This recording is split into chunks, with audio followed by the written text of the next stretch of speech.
Hello, and welcome back, everybody. I'm James, I'm John. and as you know, this is Games with John and James.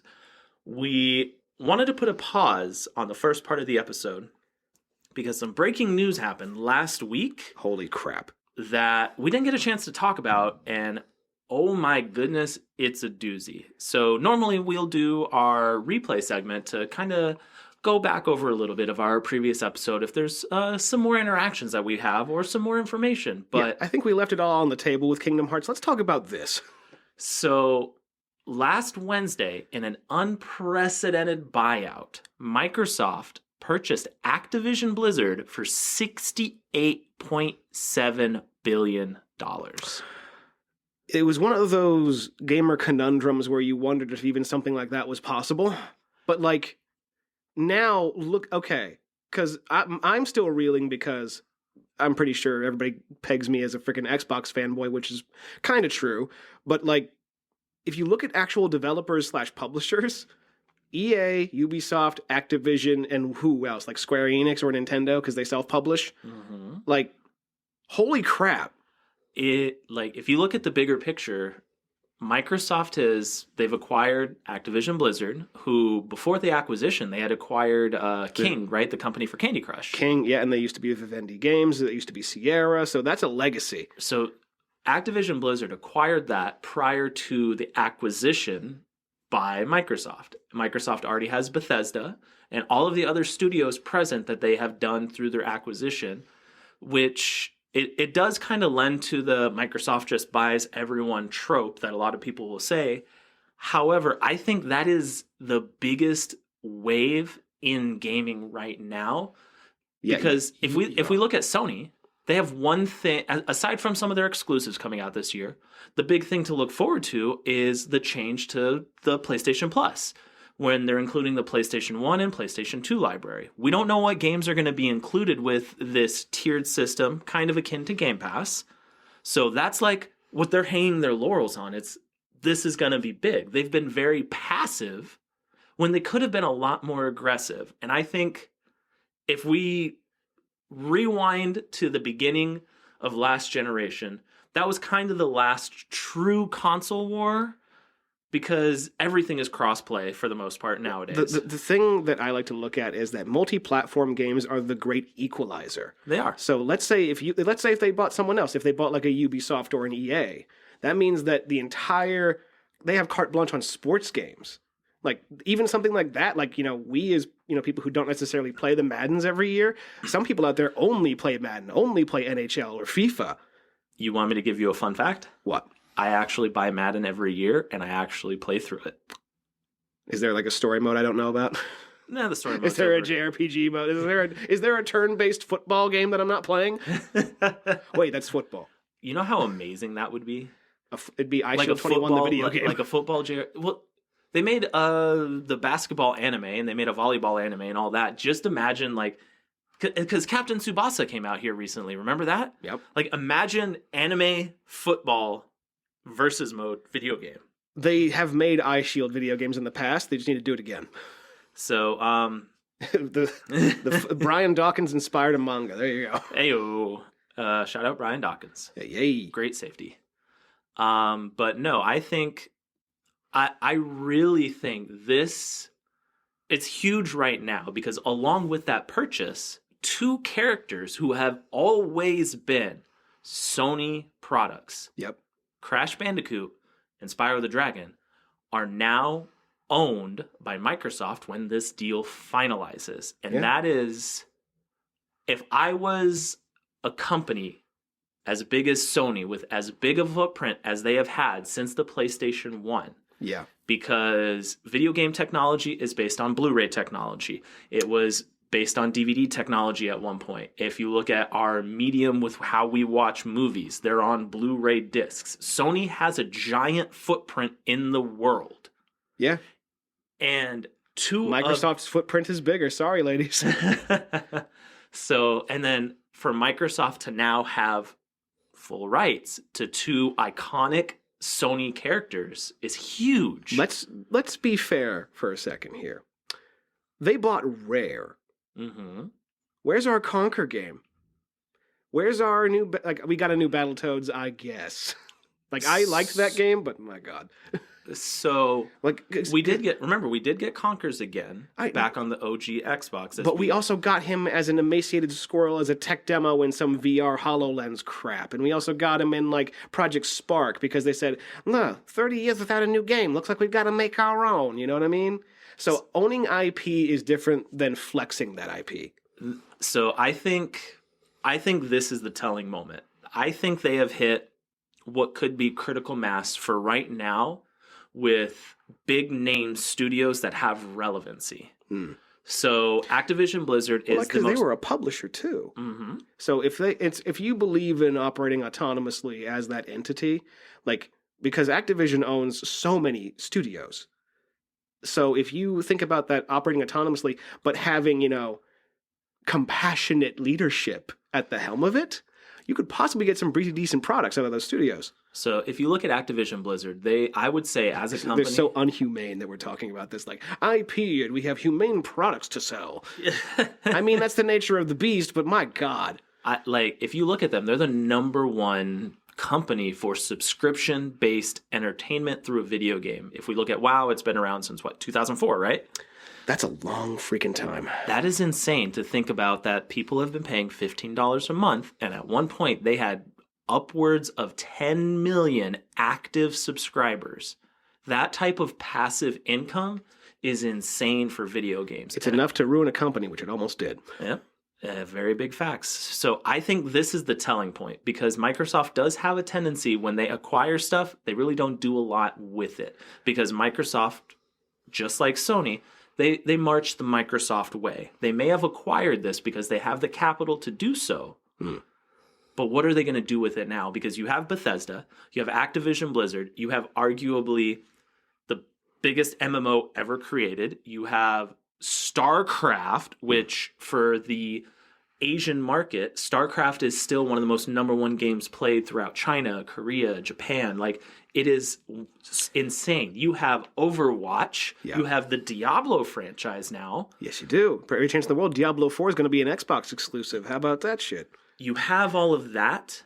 I don't want to see Microsoft do what they tend to do, which is ownership without moving forward. So here's my hope in that regard. I think about when they acquired Bungie, because Bungie needed the funds after a mishap, after Myst 2 had some problems with buggy code. Yeah, that was a train wreck of a development. So what happened was they had to break up with Apple and go under Daddy Microsoft, and that was just how they stayed afloat. But what they did as a company, they chose to operate autonomously.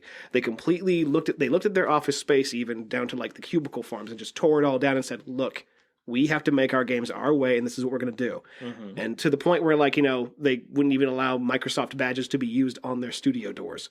So I think what is going to happen eventually is that the consumer-friendly approach will win out because the person at the helm, who is Phil Spencer, who has taken over since the Xbox One, he has always been from the approach of we need to be a customer-driven market. We need to be a customer-driven games marketplace.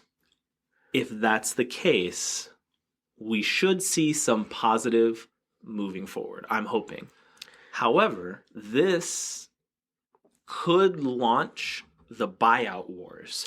Whoa. Sony does have enough capital, so even though their stock fell 20 billion overall in market share after the purchase, Sony still has the ability to buy Square Enix, From Software. Sony still can buy critical names in the gaming landscape right now because From Software, they could release Bubsy Souls.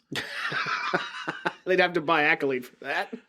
From the Chinese company that owns them. So in theory, they could release Bubsy Souls, and because of the style of game... Oh my god, could you imagine if they bought the rights to Bubsy and had Sony Bend make a new Bubsy game? That would be... Bubsy doesn't look like Bubsy anymore. He just looks like Deacon. He looks like Deacon on his bike. Oh my god. I'm sorry. But shout out to my home city, home state. There you go. But those companies have a lot of a From Software game. Even Sekiro, which was published by Activision. it was divisive a little bit in the sense of, the Souls community. Like some liked it, some didn't. Whereas you have like the Dark Souls, they'll live and die on that hill. Soulsborne, they'll live and die on that. Like, sorry, why did I say Soulsborne? Bloodborne, they'll live and die on that hill. Like if they release a game, it's huge. Square Enix pushes a game. Even though Balan Wonderland, one of their most recent releases, Wonderworld, sorry. It was I know everybody else does that too. It was a horrible, horrible, horrible experience because it did not feel complete. Promising idea, poor execution, with the typical Square flair of it looks pretty. I get the feeling that it actually did deliver on everything they wanted it to do, but what they wanted it to do was stupid. So they wanted to deliver a bad game. They just didn't want to make a good game, I guess. I guess they just wanted to make some cool assets. So, yeah, I mean, that's fair. But this could kind of launch a potential buyout war because Sony overall, they've done a pretty good part of keeping the entertainment industry separate, the TV industry separate. Well, because they have Sony Pictures and stuff. Yeah, they've done a good job keeping everything separate. Big Sony could be like, shots fired. Let's acquire companies we have had good luck with and try and ice them out. Well, this is the thing that I think is different in terms of corporate interest when it comes to something like a Sony versus a Microsoft. Where you made the I think you invited the comparison of Disney, or at least a lot of people are. And Microsoft is an American company that sees that way. We're look, we can develop stuff in-house with our studios and do things our way. What you effectively do when you buy a company out, when you get that kind of stuff, you have access to IP where you can kind of skip a lot of those troubleshooting generations. You have people who are qualified and talented, whether through leadership or development skills or marketing or whatever, you acquire that. So when it comes to what Sony does, Sony is such a multifaceted company that a lot of their stuff still is focused, although on hardware. Mm-hmm. They're hardware people. That's why Blu-ray is important. That's why everything that encompasses their brand is important. The problem is with their gaming arm is it doesn't share the same type of passion when it comes to delivering and supporting that product. Remember, their gaming arm was created on a failed relationship, so a little bit of pettiness and a little bit of hatred. And they also had basically a window seat for how to make a game company because they partnered with Nintendo back in the day. But what I wanted to get to was if you look at the way that they support their products, it might be just because residual PS3-ish and that kind of stuff in my head. Mm-hmm. But I think about their reliance on proprietary technology that is Sony made. That's been their Achilles heel the whole time. PSP, and it feels like it'll continue to be that. Because look at what happened to the Vita. The Vita comes out and it's a wonderful piece of technology, something that truly only Sony could deliver as a product for themselves. No one bought it because they just didn't support it. They thought that would sell it. Or the PSVR.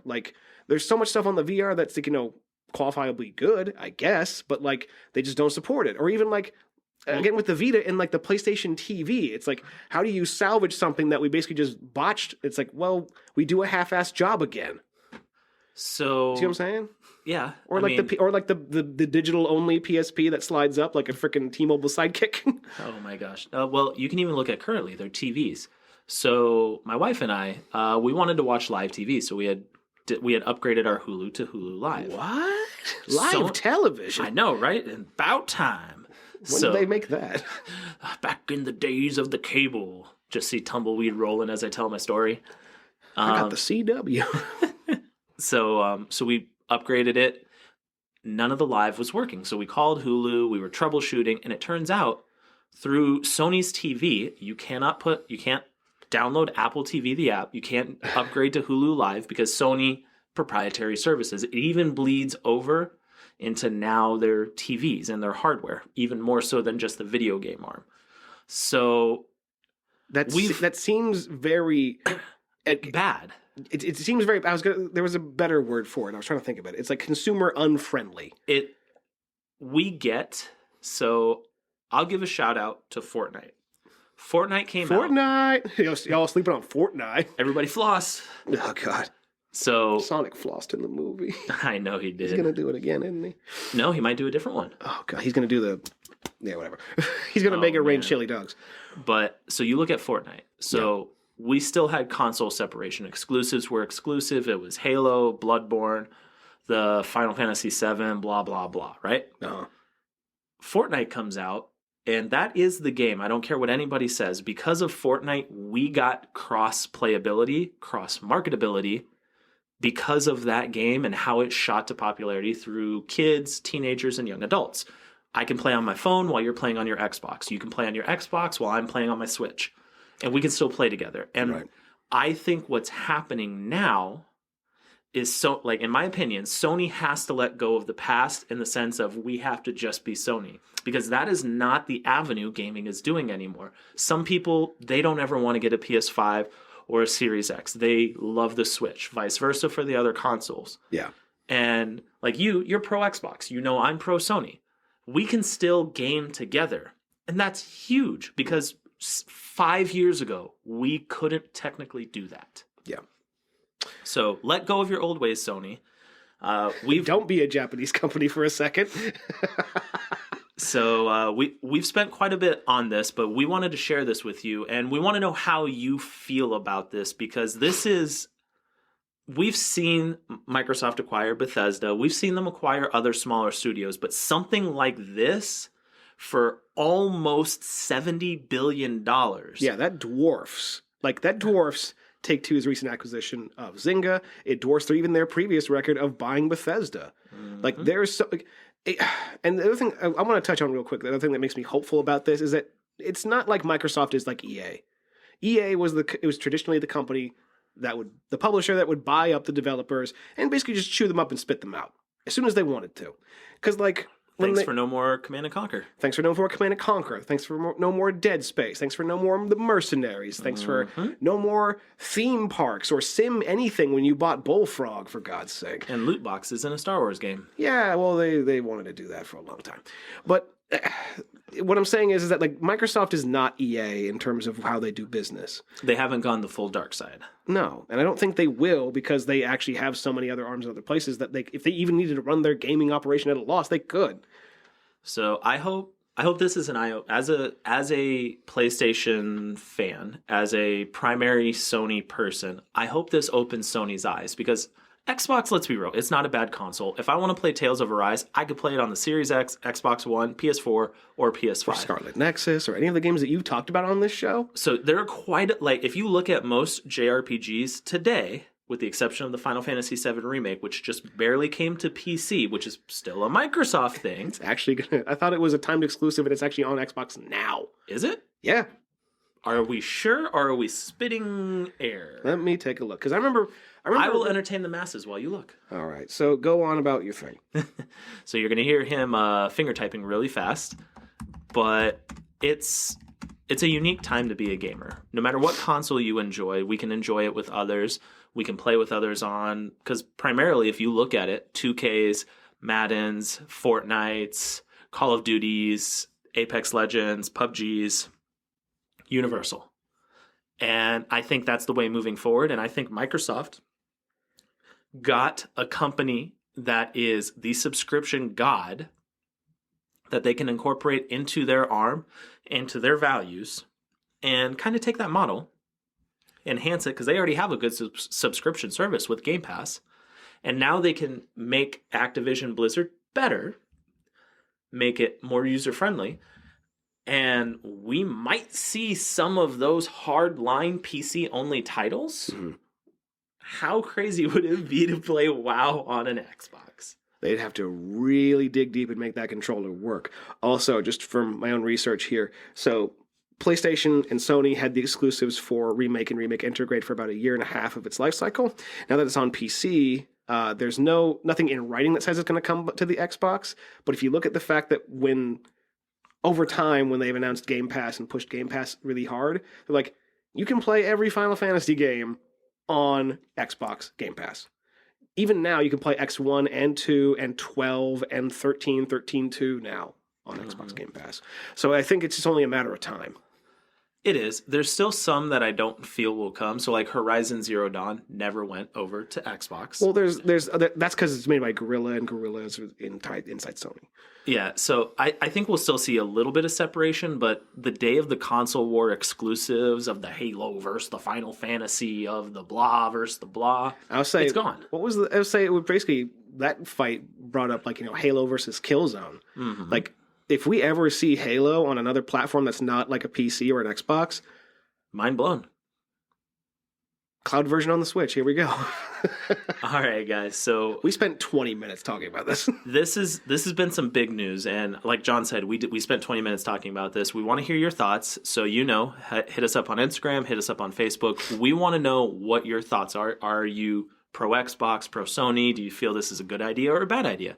So let us know. We're gonna take maybe it's both. They're the not dark side, or they're not the light or the dark. They're the neutral side. We operate in the gray. We'll do evil and good, but gray. We'll stab you in the back, but say sorry at the same time. They're like evil Canadians. I think I made that reference last week. Whatever. So stick around.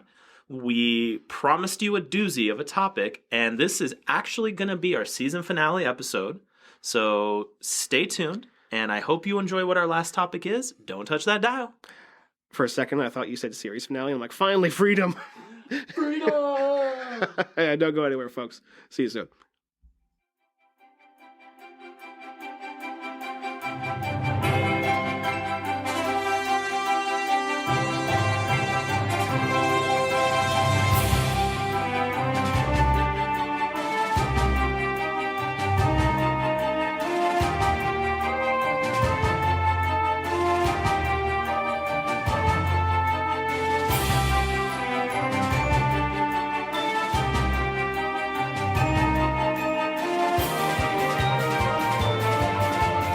Welcome back, everybody. Wait, hi. now we are. Heyo. Because I said so. Dun dun dun dun. Also, if my voice sounds a bit raspier or more robust or whatever, yeah, I'm recovering from a cold. January has kicked my ass. John leveled up. He leveled up into a deeper voice. You're welcome, Internet. I'm Sam Elliott. But I'm from Sacramento. Now I'm trying. It's not what it's supposed to be. So one thing we didn't touch on the opening, Windjammers 2 is out now, and I am ecstatic about that. So what he's really saying is he will be playing that as much as he can. He's actually going to be streaming it. So stay through the whole episode, and he'll actually tell you where you can watch him stream this gloriousness. Damn it, now I gotta buy a freaking new capture card. No! Now I actually have to invest in our audience. I'm half of the show. James, how dare you? How dare you make me get involved with these lovely people? So, over the past few episodes, actually, ever since our Christmas episode, Merry Christmas. Happy late Christmas. Wait, it was Christmas? Can you believe January is already almost over? We're almost into February. It's almost Valentine's Day, y'all. Buy your gamer girl something nice. So, in the Christmas episode, we spoke into existence. We were going to do our own personal top 25. Yes, we did. And we got together over a nice, lengthy breakfast and decided to narrow that down to the top 25 between the two of us. Because, yes, while there were some personal taste accounted for, there was also a lot of stuff that had some overlap. And I'm actually pretty happy to see that stuff. We shocked each other. So we had like 9, it was what, 7 or 9? It was a very gift of the Magi situation. I know, right? Speaking of Christmas.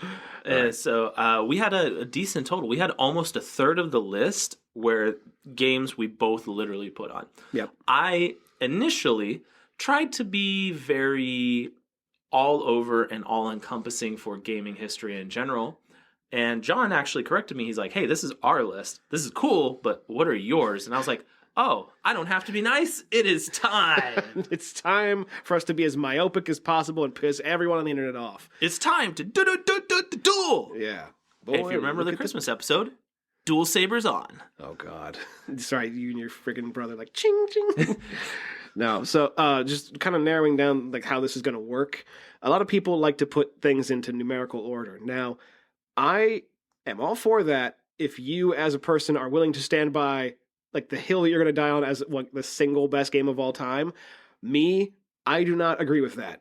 So this is going to be in no particular order. We are going to have a discussion of the top 25 games of all time. You yourself, you are a free moral agent. You can decide what is best in your book, but just count on the fact that if it makes the top 25, they're really freaking good games and they belong exactly here. Because of all of the thousands of games that didn't make it, are you kidding? So There's not even a Sonic game. We gotta fix that. so the big important we want you to know, like if indeed you're like, you know what, I want these numbered, let us know in the comments. We can Tetris is still gonna be number one, y'all. Sorry. Well, we're diving in right now. So we'll summarize it nicely. If you want us to number this, let us know in the comments, and one day we will. But with that, kicking off a game that has made the top 25, Tetris. I think we knew we were in good hands with each other when we looked at our list, and that was the first game on both of our lists, because we talked about perfect video games, and this is it. You can't top this in terms of, like, whether it's puzzle game, whether it's accessibility, whether it's legacy, whether it's, like, the cool story about how it was actually brought to the world. Like, there's a lot about Tetris that's just awesome. So if shout out again to the gaming historian. If I remember correctly, Alexei Pajitnov initially developed this. I think it was 82 or 83 was when the initial concept was. Yeah, it was done on old Soviet era computers. So if it's 82, that is 40 years of history, and it is still playable today through Tetris 99, Puyo Puyo Tetris, and Lord knows we're probably going to get another Tetris game here within the next couple years. It's a concept that it's timeless, man. It is. You were like, that is the best word. It's timeless. It doesn't matter if you're a fan of puzzle games or not. Tetris provides fun for you as an individual or you and your family because it resonates so well. And it's one of those games where I can play for 5 minutes, I'm done. I can play for an hour, I'm done. You don't have to vest so much where you kind of feel obligated, and that's really good in games nowadays. And the cool thing is because there's so many versions of Tetris, but it's all still the same game, you can have your own personal version of Tetris. We could do a tier list or a top 25 of Tetris games alone. Like, if we wanted to make it that way, we could, and have Tetris be in every slot. Like, which one's number one? Tetris Connected. Okay, what's the next one? Tetris The New Generation. So Tetris Deep Space Nine. Oh, no. But, you know what I'm saying? It's its own TV show now. Yeah, for my personal favorite... it actually did have its own TV show.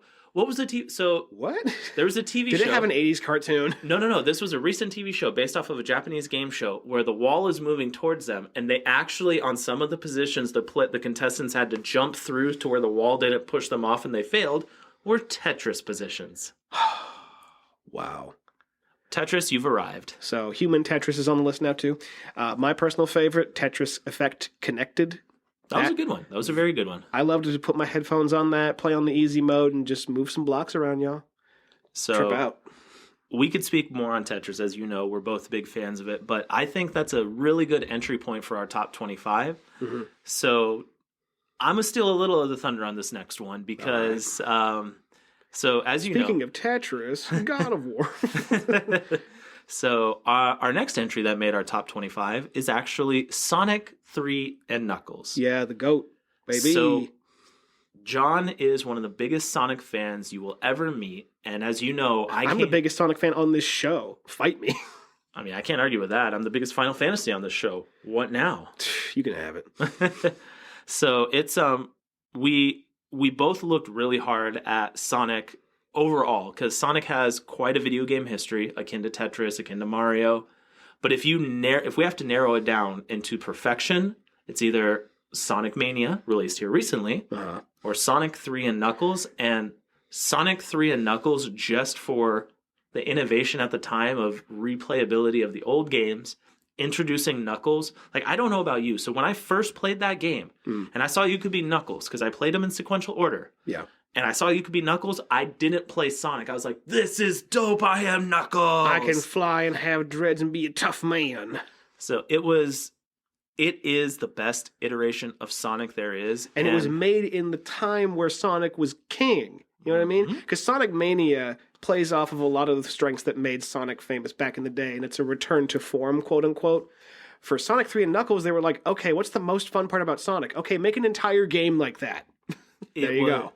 Like, we could talk volumes on Sonic, but... We already have. We have an entire episode dedicated to it. Honestly, another thing we want you to do with this top 25, if you haven't experienced some of the games on it, give it a shot. Most lists will never include a Sonic, because if we're talking about big brain, big wide video game history, They like to leave it off for other games. And that's understandable because ultimately a list or someone else's top 25, it's subjective. It's their opinion. That's why this entire 25 is not ordered in like number order. And that's why it's our opinion. You're choosing to listen to us. You can turn us off. Please don't. So I think that's a pretty good start. And jumping right into the third game on our top 25. From one mascot to another, when you said Mario was foreshadowing, Super Mario Odyssey. Like, how do you beat that? Because episode 2 was perfect games, right? Mm-hmm. Like, there are so many, on this list, there are so many perfect games. Mario Odyssey, like, I don't know, this is my personal story. So I played mascot platformers my entire life as a kid. I played Mario, Crash, Spyro, Sonic, Socket the Electric Duck, As a kid, you're still doing it as an adult. I know. Tin Head, frickin' Bubsy, Zool, for God's sake. Arrow the Acrobat. Yep, Arrow. Vector Man. Zero the Kamikaze Squirrel. Echo the Dolphin. Punky Skunk. He just ignored Echo the Dolphin. Echo the Dolphin is not a game I acknowledge. You do not exist. You know what he did to me. No, but like I've played mascot platformers a lot, and Mario fell off kind of the wayside because I felt like after after Sunshine, I've basically seen all that Mario is going to be. So I tried to play Galaxy. I got 40 stars in. I was like, I'm done. I played Galaxy 2, got about 20 stars in. I'm like, okay, I'm done. Mario Odyssey comes out and completely destroys every single expectation I could possibly have about what a platforming game is, and it's beautiful. Mario kind of reskinned itself over and over. Yes, it was different concepts between Sunshine, Galaxy 2, Bowser's Fury. If someone's mad I didn't mention 3D World, it's because that game is fun, but just like the Wii U, kind of forgettable. It's... I'm going to get comments. You probably will, but... Mario kind of went the way of Zelda. A little bit of a different skin, a little bit of a different polish. Formula. Yep, exactly, formula.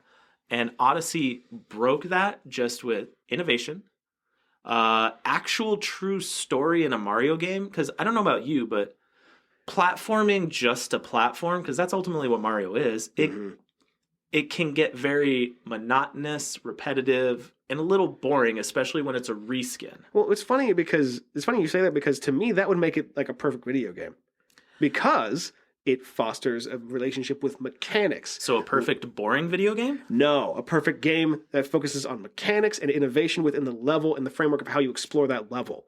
It's mechanics first. That's what Miyamoto tried to pioneer when he actually made his first games. Mm-hmm. Now, what we saw happen was we saw Yoshiaki Koizumi, the producer, developer, director. I can't remember his position exactly. Something. He was working at Nintendo and wanted to push more story because he said, hey, maybe there are some older Mario fans out there that want to get more out of the world of Mario, not necessarily how you jump over a block.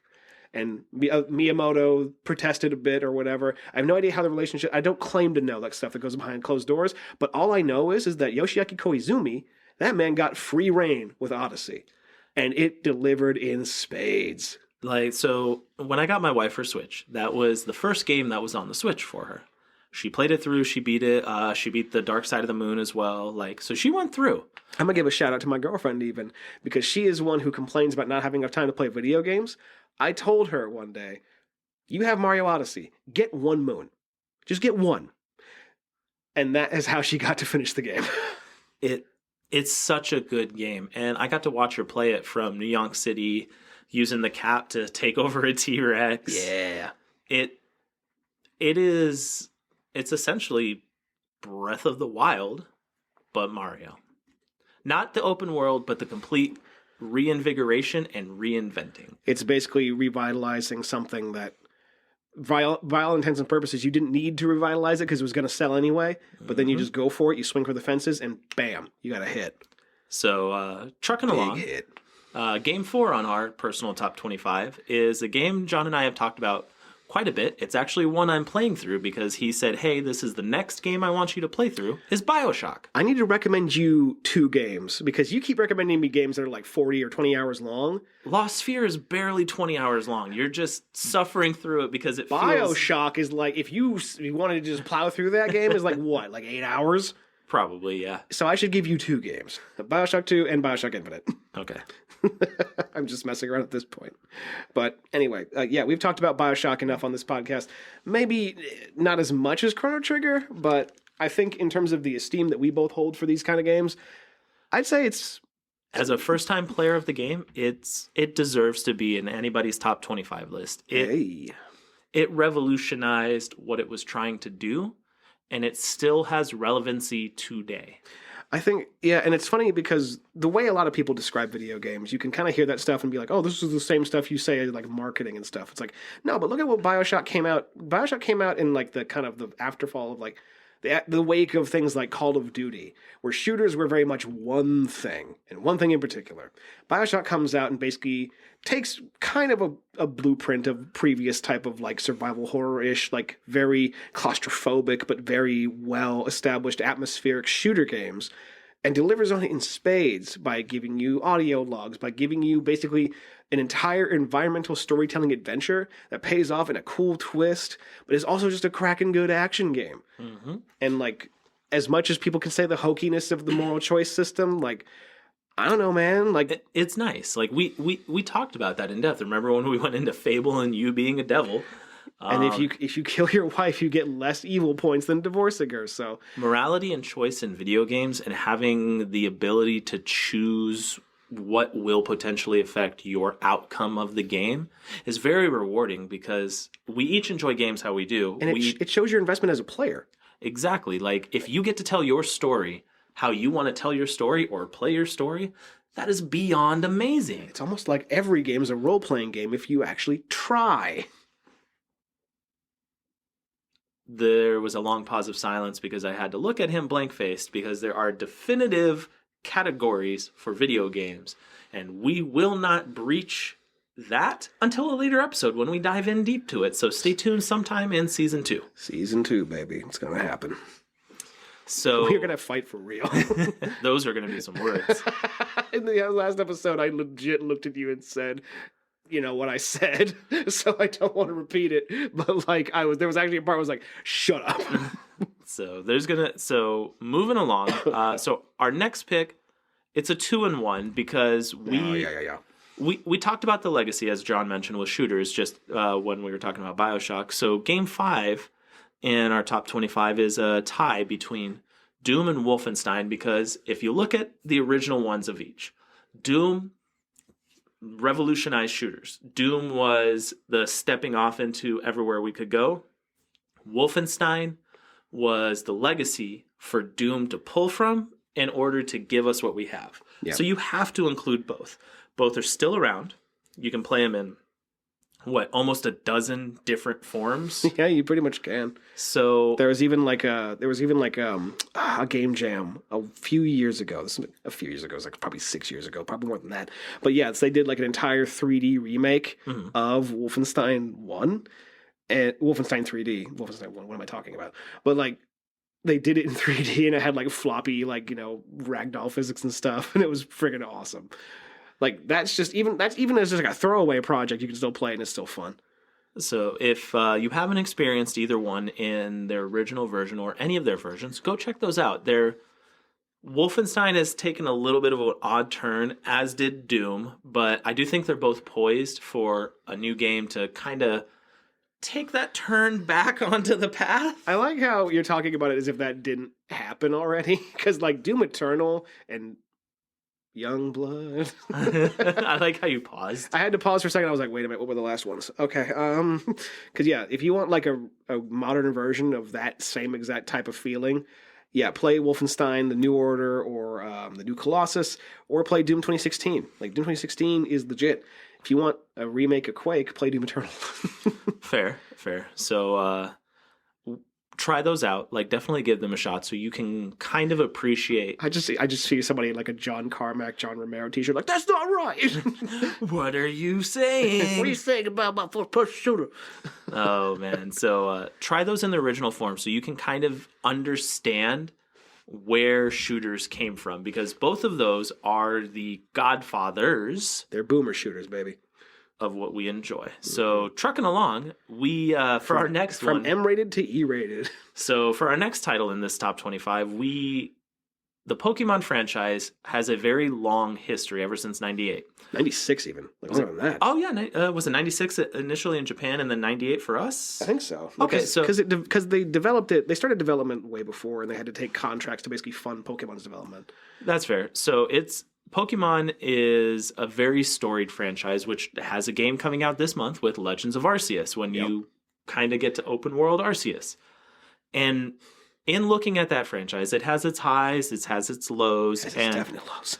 Very true. But we wanted to give the game that best represents the franchise as a whole. So Pokemon Crystal. I like how you wanted to jump into the reveal. I wanted to tease it a bit more because we were talking about that again. We talk about we this tap stuff. danced around it for a good little bit there. I know, but we can edge him more.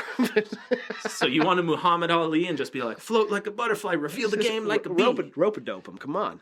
Anyway, no. What I was saying is like because we talked about it. We were like, Pokemon has to be on this list because we looked at what was the last one we looked at? Game Rankings or who?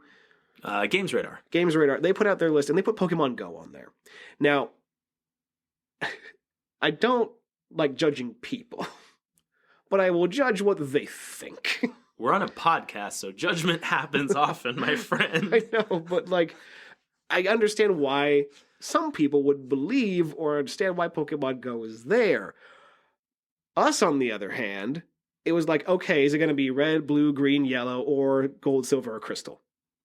And we came to the eventual conclusion that Pokemon Crystal delivered, the gold and silver generation leading up to Crystal, delivered on everything that, at least as far as like a kid going on an adventure with Pokemon for the first time, that crystallized that experience perfectly.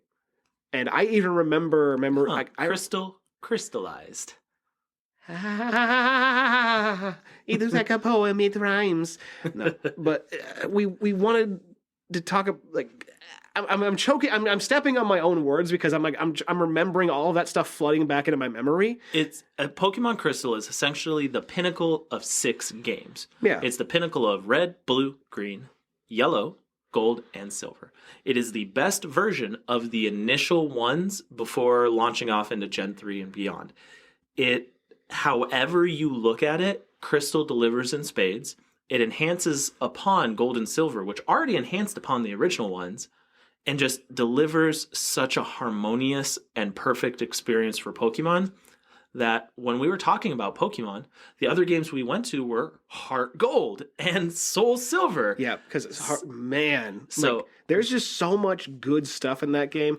I can tell you how it felt not knowing this at all. Because again, even as far back as when I was young playing Pokemon, like barely talked to characters and NPCs in video games. So it's like, oh, look at this giant mountain that's here. Or look at this thing that's here. No prelude whatsoever. I was like, okay, I opened up a new location near Mount Silver. Let's go up there. And I see the sprite for red. My jaw would open. My 10, 12-year-old jaw was like, oh, I'm going to use all my Pidgeots and use Fly over and over. Walking up the stairs and then he's right there. All you see when you talk to him is literally ... No, nothing. It's like the game acknowledged, okay, cool. You want to experience all of the Pokemon history? We're going to fight. And all those Pokemon, they were 20 plus levels above the Elite Four. Yep. If you weren't prepared, you got hosed. You got spanked. So shout out to Pokemon Crystal. That was one of the truest OG moments in a Pokemon game you could ever possibly have. Oh man, that was good. That one was good. So moving right along, it's a game that needs no introduction. Final Fantasy VII. Thanks. See, I can be a dick too. Oh man, so Final Fantasy VII. What haven't we said about this game? We have said so much about this game. Like it, love it, hate it. Because on the PlayStation 1, you had 7, 8, and 9 for those mainline entries. Mm-hmm. And 8 didn't fully deliver for my personal taste for what a Final Fantasy should be. 9 was a very cool return to the classic form, like the 1 through 5 form, non-steampunky, mm-hmm. which was really nice and appreciated because they were kind of pushing too far. Yeah. And if you look in the steampunk generation, which is 6, 7, 8, in my opinion, 7 was the best. We talked about the risk it took. We talked about how it revolutionized stuff. And heck, they remade it For current generation, Sephiroth is in all media. He's in Super Smash Brothers. Cloud is in Super Smash Brothers. Oh God, you reminded me. You can look at all other Final Fantasies however you want. 7 is the one that has vaulted to every avenue, even media with Final Fantasy VII Advent Children. Well, like I feel like I always kind of sit back when it comes to RPG talk, but I really wanted Just to chime sit in back here. and let me jive. Yeah, I mean, you can do it, but like the thing that I think that gives Final Fantasy VII its staying power was it was created at a true point. No, of remember we said stopping power. Whatever. Hollow points. Staying power. We're gonna use staying power so you don't throw me off my rhythm, so I can actually remember what I want to say. It was made with an actual spark of inspiration that came from an emotional core feeling. And that feeling is letting go and understanding and not being too happy about it, but also understanding that it takes place in like identity and all sorts of stuff, like these things that are really tumultuous and confusing that also appeal to a lot of people who were in the demographic who played the game when they were teenagers. It's like the same thing with like Ocarina of Time did the similar thing. It was about growing up, maybe not being prepared for it, and that melancholy of losing childhood. There's a lot of stuff in Final Fantasy VII about loss and grieving and not knowing who you are or your place in the world and discovering that and being okay with how things turn out. Like, it has a strong emotional content at its center, and it makes the spectacle all the more spectacular by having something to say with its spectacularness. And they say I'm the JRPG guy. I can flex when I want to. Viva la JRPG! I can flex when I freaking want to. So, moving Final right Fantasy VIII had a freaking gun sword, and that was neat. That was and That's all they needed. they remastered it. So I'll give 8 a little bit of shout out, even though it didn't make the top 25. Play Asia released a Final Fantasy VII 8 combo pack, and then they also released 9 on its own for the Switch. Huh. They remastered 8 because if you remember remember the OG graphics of 8, it was like, what on earth am I doing? There's a reason why the Final Fantasy VII chibis were appealing. The other ones were not. So I can't look at frickin' Selfie and think she's cute if she's a frickin' muddy pixel girl. So if you were not a fan of the remake and you want to go back and experience 7 with some modern quality of life because they added speed up battles and everything, check out Play Asia, order the combo pack, and you'll get to play 8 as well. There you go. So before we move along, I just want you to know Final Fantasy VII was number 7 for games we talked about. You know, the whole point was to have some mystique about this because we were going to have it be like, yo, we're almost an hour in and we're like at what number? Oh, 7? Oh, God. So moving along, we're actually talking about a game we haven't had the chance to speak about ever on the podcast. It's been mentioned in passing, I think. Maybe has, but we haven't gone in depth. I like how even you don't remember. Because you get on my case, it's like, do you even listen to these episodes? Like, yeah, when I edit them. Do you have any idea how much of a narcissist I'd feel like if I listened to a 2-hour conversation with myself? I mean, you really love yourself. That's self-care and self-love. Maybe you're right. So I'm going to have a bubble bath tonight. No, oh man. I'm going to put the podcast on and be like, haha, meat sponge. Oh man. So we're just gonna throw it right out there. Final Fantasy Tactics. Nice. So Fire Emblem, the other version. So the history behind it, actually, You're gonna actually me, aren't you? So the cool history about it. Fire Emblem came out initially. Then it was Shining Force. Remember? Yeah, Camelot made that. And then you moved on, and you actually had Tactics Ogre. Mm-hmm. The main mind behind Tactics Ogre was not happy with what was going on because they weren't giving him creative freedom and liberty to make the game better than what it was. Okay. So You sure that wasn't just budget?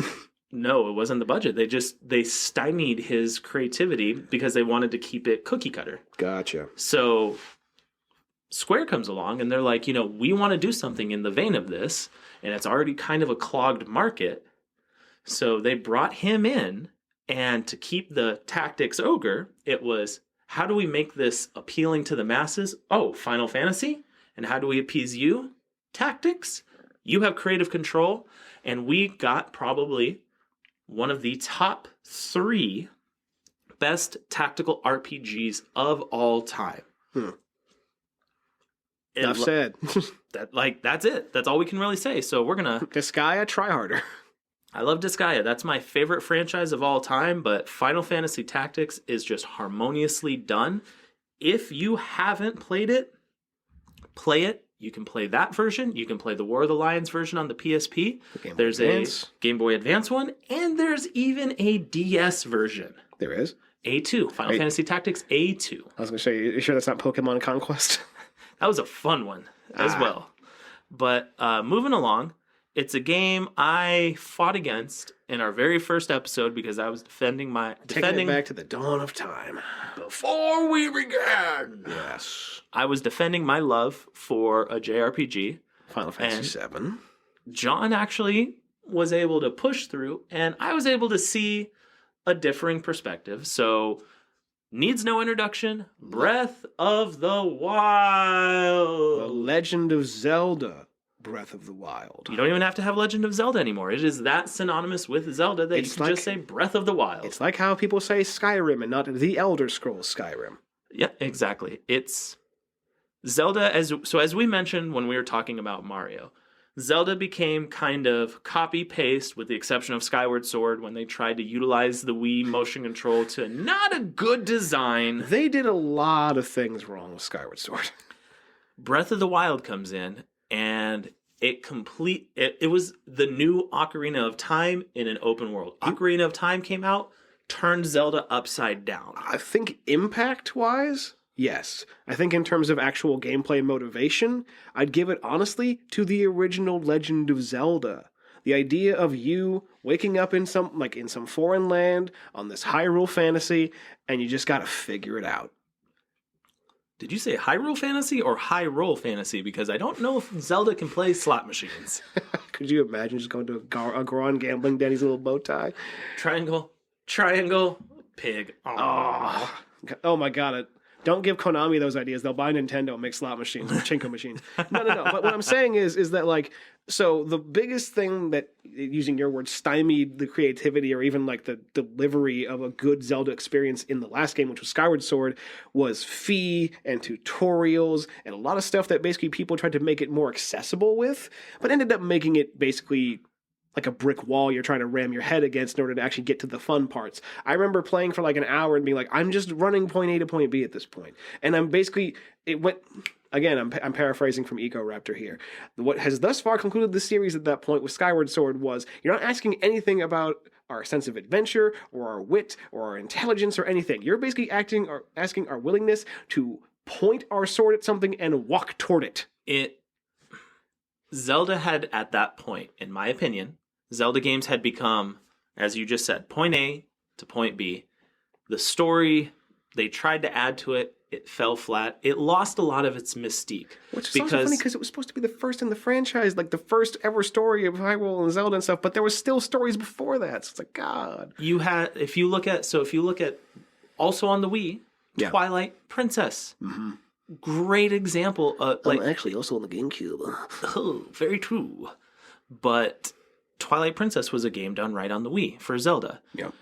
Didn't change too much, but added some. Like, it was cool, but then you gave Skyward Sword, and then it was just kind of like Zelda sat in mediocrity until Breath of the Wild came out. Yep. So we're gonna IGN gave Skyward Sword back in the day like a 10.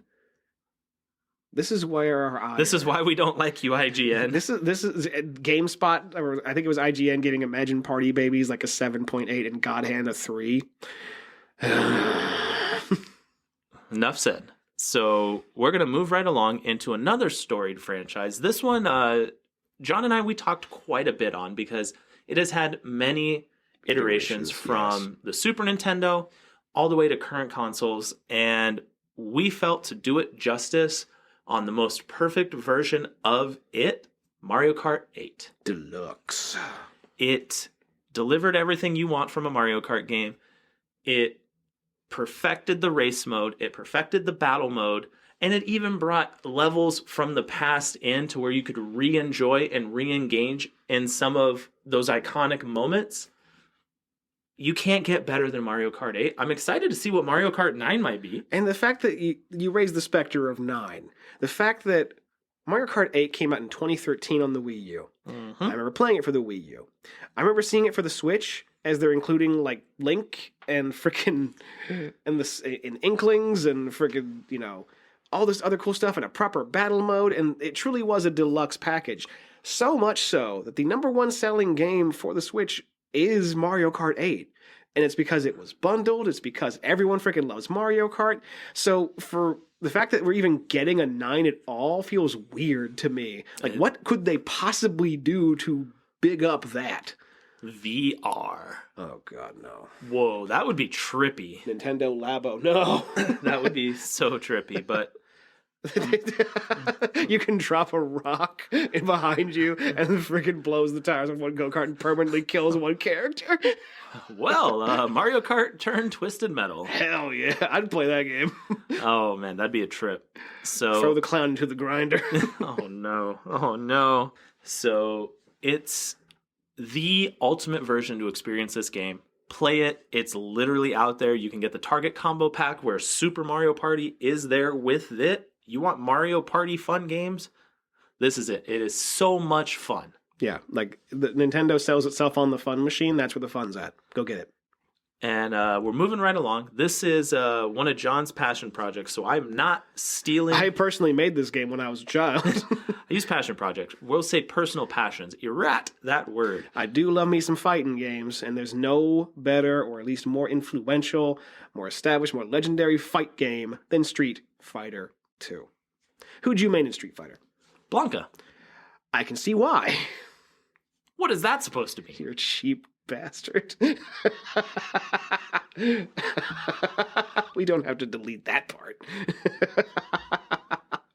No. So, okay. I'll ask you again. How about that? Who'd you main in Street Fighter? Blanca. Why? Blanca. Why? Because he electrocutes people. He was my original Pikachu. Oh God, I'm sure someone's drawn that. Ah, Pika Blanca. Hey, no, I mean Blanca Chew. Blanca Chew. Hell yeah, that's my favorite Pokemon.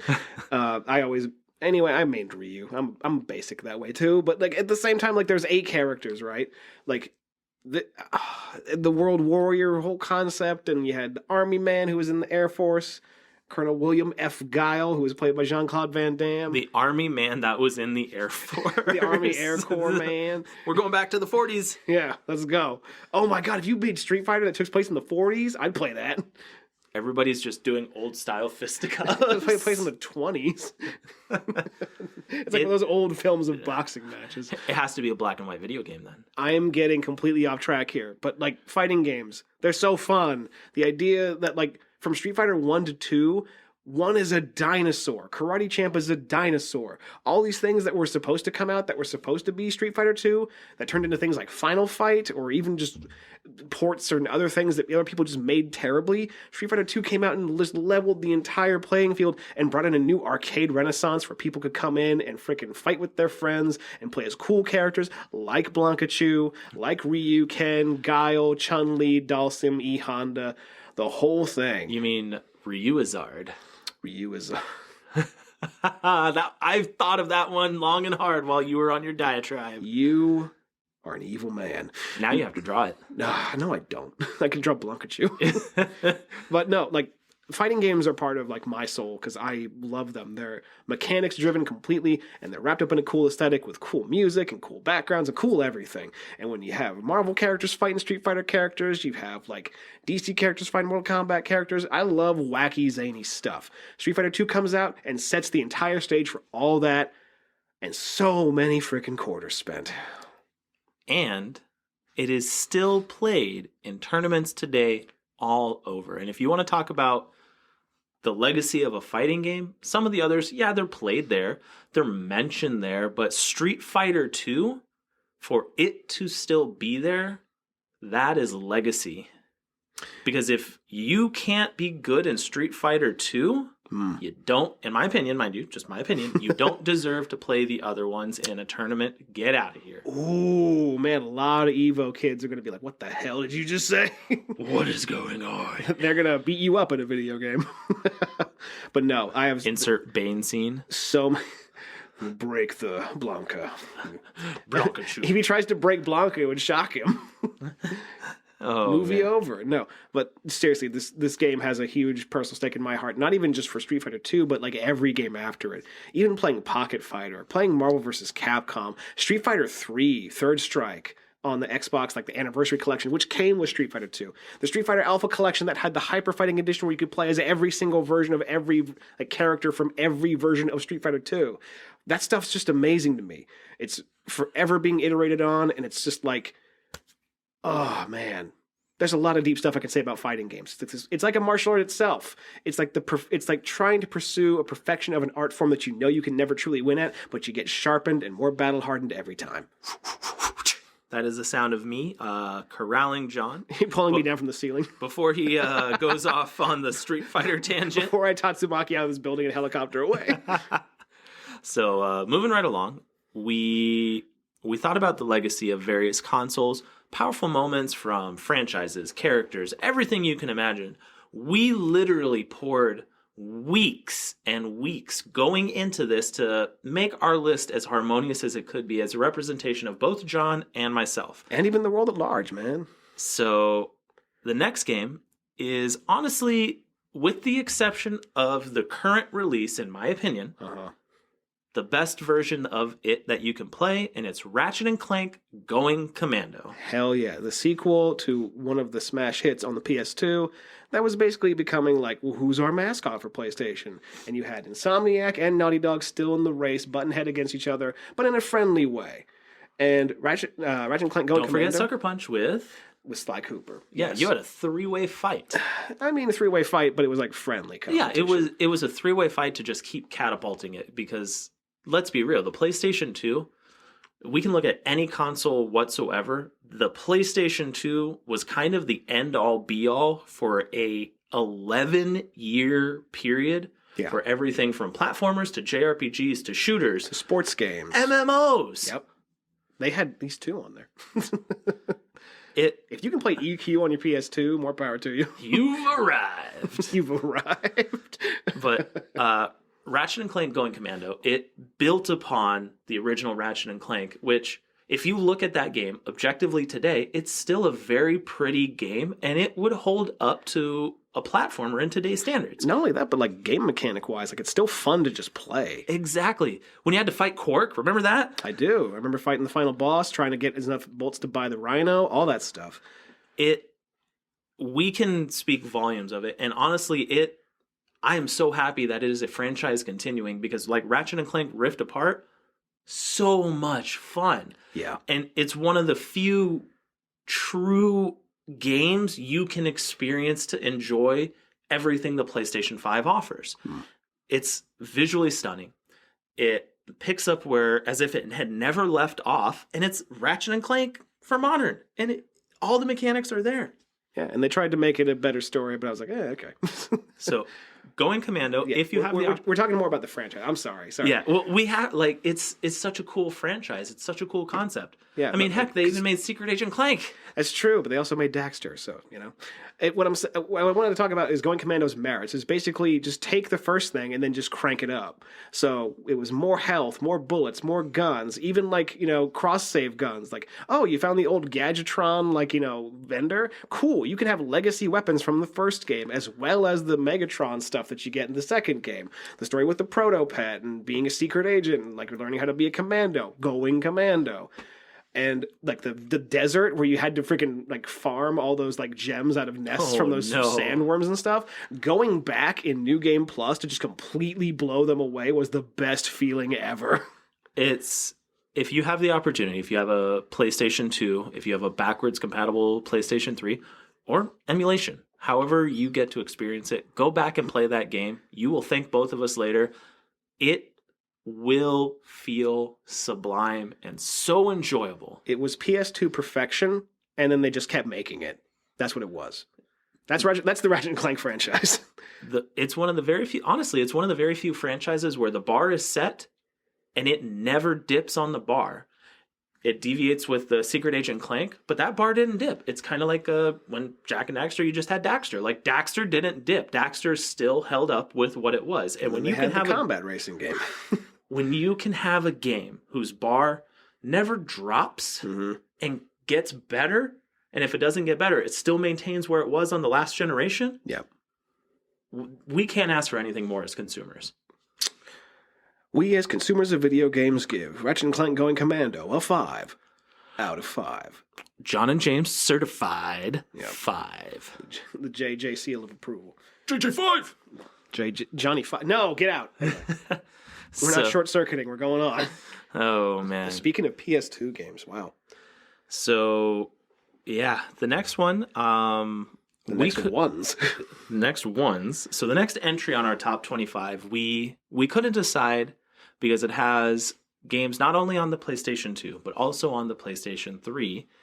It was honestly the original God of War trilogy. Yes. So I have voiced my lukewarm reception to God of War 2018 and my even more lukewarm response to hearing it's going to get a sequel and that other people loved it. I'm not lukewarm to the fact that people loved the other version of this game, but I remember how I felt when I played the first games, God of War 1, 2, 3, and even the PSP games. There was a certain energy to those games that I appreciate a bit more, and that's why these are on the list. It's one of the best ways to enjoy hack and slash. Has actually a very deep and compelling story. And as you heard me mention with the game's radar list, I love mythology. So that tale of Greek mythology, amazing. The tale right now is in Norse. North with Elijah Wood. Norse mythology. I am the North. But so Norse mythology is what's going on right now. Uh-huh. And it set it up to where, Kratos could experience Hindu mythology, Chinese mythology, Japanese mythology, on and on and on and on. If he kills Izanami, we're going to have words. Kratos versus Godzilla. That's not a Japanese god. But no, I think there's a lot of... It has the word God in it. Fine. I'll give that to you. Toho, Sony, make it happen. Anyway, so I want to speak to the stuff that just amazed me when I was playing those games. Oh, absolutely. Like, maybe before I was, M-rated, should be playing it. But, like... you mean like me with Conker's Bad Fur Day? Yeah, kind of like that, actually. Hey, look, it's your memory. I didn't actually show my mom me playing that game. Anyway, but... Mom must never see. She didn't see me playing Manhunt either, thank God. Anyway, no. So I want to talk about this. The thing that blew me away the most about that was, yes, it was the combat, and yes, it was like the fact that it was frenetic and fun and violent and, oh my God, boobies, sure. There's a lot to appeal to that teenage mindset, but one of the things that blew me away was just the scale of everything. Everything was the end of the world, and the fight between this used to be mortal man who becomes the God of War and tries to just be the God of War and pisses off everyone in the process. And seeing that escalating conflict as a reflective mirror of this really toxic person, but is also, it started as a Greek tragedy and then became just a badass action series. The God of War trilogy, from PlayStation 2 to PlayStation 3 with the third one, and even Ascension, like you threw the little bit of a mention there, like it was such an amazing hack and slash experience. It spawned what happened with God of War 2018. If God of War had not been as successful and as impactful as it had been for gaming history and gamers as a whole, we would never have had God of War 2018. And I also want to just briefly touch on Kratos' character, because a lot of people see him as a rage machine, and that's all he is. I think about the way that the first game was staged as a Greek tragedy, where the hero, quote, is ultimately undone by all of his deeds, and he throws himself off the mountain. That's how God of War 1 ends. And until he becomes the God of War, and then whatever happy ending, sure. No, but there's a scene in the PSP game, in Chains of Olympus, and this is where that impact really comes through for me as a game player and a game appreciator and someone who acknowledges these things and sees things like story, character, and design all at the same time. Throughout that game, you do horrible things to bad people. Even good people. You smash their faces in by using QuickTime events and hitting the circle button over and over. You stab things, smash things, crush things, eviscerate things, all sorts of heinous acts, right? You kill things. Sure, that's a word for it. There is a scene at the very end of Chains of Olympus where you finally make it to Elysium and see your daughter again. And you have to sacrifice all of your upgrades and strength and power to go and see her, because that's the toll. The scene where you have to push your daughter away using that same QuickTime prompt in order to kill the invaders coming up from the underworld to try and take down Elysium and follow Persephone's evil plan. There's a story there, but that moment right there where the mechanics met the heart of the story, that killed me. That was good. Good stuff. Enough said, indeed. So we've been here for a little bit, so we're gonna move right along. That was a powerful moment in gaming history. I know we're not numbering these, but what number are we at by chance? Because we're an hour 10 in here. Technically 50 minutes because of the first thing. We're our 14th entry in our top 25. Okay, we got like 10 more, 11 more. Undertale. Wow. What's funny is I could spend the entire rest of the episode talking about this. Let's not say we did. All right, so I've played this game. I was there in the trenches of the fandom as that game came out and just went everywhere. Shut up, Flowey. Shut up, Sans. Or Papyrus. They all sound like that. Yeah. So excuse me. I was choking on happiness pellets. No. So yeah, that game, indie creation, one person made it, a man named Toby Fox, set the world on fire, and now Sans is in Smash Brothers. Holy crap. It had no business being as big as it became, and the fact that, like you said, one person was behind it from cradle to grave is awesome. And if you like RPGs, it is an RPG at its core, and it is literally a bare bones minimalistic approach with maximum enjoyment. We had an entire episode dedicated to turn-based battles. This game does it the best way possible in my book, because it's about engaging with the actual gameplay mechanics, and going through menus becomes part of your gameplay. It becomes part of your combat. The idea that you can actually talk to creatures or find out what makes them tick, or you could just fight them. It actually responds to how you play as a player of the game, and how you interact with the world affects how you play it. That stuff works. It cooks so good. Like, not a thing was wasted. Everything connects together, and there's so many different endings and so many other possibilities, not just the one way or the two way that you imagine you go through it. As someone who played this game many, many times, each experience is just so wonderful. Maximization of the utilization of resources is the best way to describe Undertale, because if we look it's at the most Mettaton way to say it. Fair.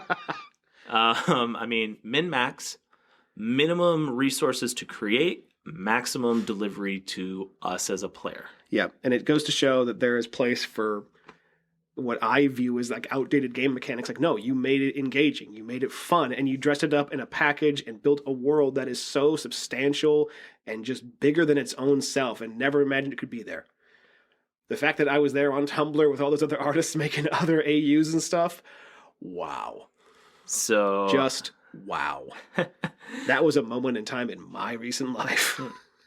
That was I remember you telling me about that. So we are gonna not let him dive down that rabbit hole of I'm not memories. gonna fall down that. I'm not gonna fall down Mount Ebott and find myself in Monsterland. No. Memories. Memories. So moving along, our 15th entry. The fact that let's not number them now, because people are gonna think like, why is this number 15 on the list? So it's our 15th entry in non-numerical fashion. Yeah. Chrono Trigger. We have talked about this game to death. We have. I am going to say two things. Chrono and Trigger. Ayo. John mentioned turn-based combat the best way possible with Undertale. I will correct him from my point of view. Chrono Trigger is the best version of turn-based combat for you can its do. Time. Undertale could have released on the Super Nintendo and literally felt like a Super Nintendo game. Yes or no? No. Yes. No. Yes. No. And then you mentioned multiple endings and each playthrough feeling different. New Game Plus through Chrono Trigger. I don't... Under Trigger. New AU. Tumblr, write that down. Chrono Tail. Chrono Tail. That's the new Chrono... But the people will think that's a new Chrono game and get really excited and be like, oh. Disappointment. I mean, they just got their hopes up for a whole remaster and or remake of Chrono Cross, and that never came through. So we don't want to disappoint the fan base, but Chrono Trigger is easily one of the top 5 JRPGs of all time. Oh, now we're making lists. It is, if you take everything away and you look at 5 critical JRPGs that have affected all of the others moving forward, Chrono Trigger has yet to be fully replicated with what it did. Yep. I agree. And for the emotion it imparted in a Super Nintendo game, no less. Yep. Powerful. We've said enough on it. I won't dive as much as John dove with his God of War stuff, so I will move myself right along. It's okay. We can do that if you really want to have something to say. I just think we've talked about Chrono Trigger so much on this show in this first season that I think people know. It belongs here. We're giving him a break. Chrono as a silent We're going to let Chrono protagonist. stay dead. Die! Stay dead a little bit longer. We'll come back for season 2. Don't worry. Hyper beam. Here's my Sunday box. So we're moving right along. So a game we didn't get to talk about a lot because it was briefly on our initial episode in one of the rankings with the IGN list, StarCraft 2. Yeah. And this is one I personally vouched for to be on our combined top 25 just because of what it did. To blow the dust off of this, explain yourself. Fight! It revolutionized RTS. It survived the kind of dying off of RTS because Command and Conquer, as you mentioned with EA, they just shelved it. They made a first-person shooter and then they shelved it. Like Warcraft, Age of Empires. I mean, they kind of tapered off. Well, because StarCraft 2 just ate them all up. Because Warcraft 3 was the biggest one until StarCraft 2. Hey, we could get StarCraft for Xbox now. Hey, how about that, y'all? But how can you do your actions from an controller? Go. That's me doing a line of coke off my controller. Oh man, it is honestly the best RTS game ever made. That's my opinion. You can definitely have a different one, but does it have prism tanks? I don't think so.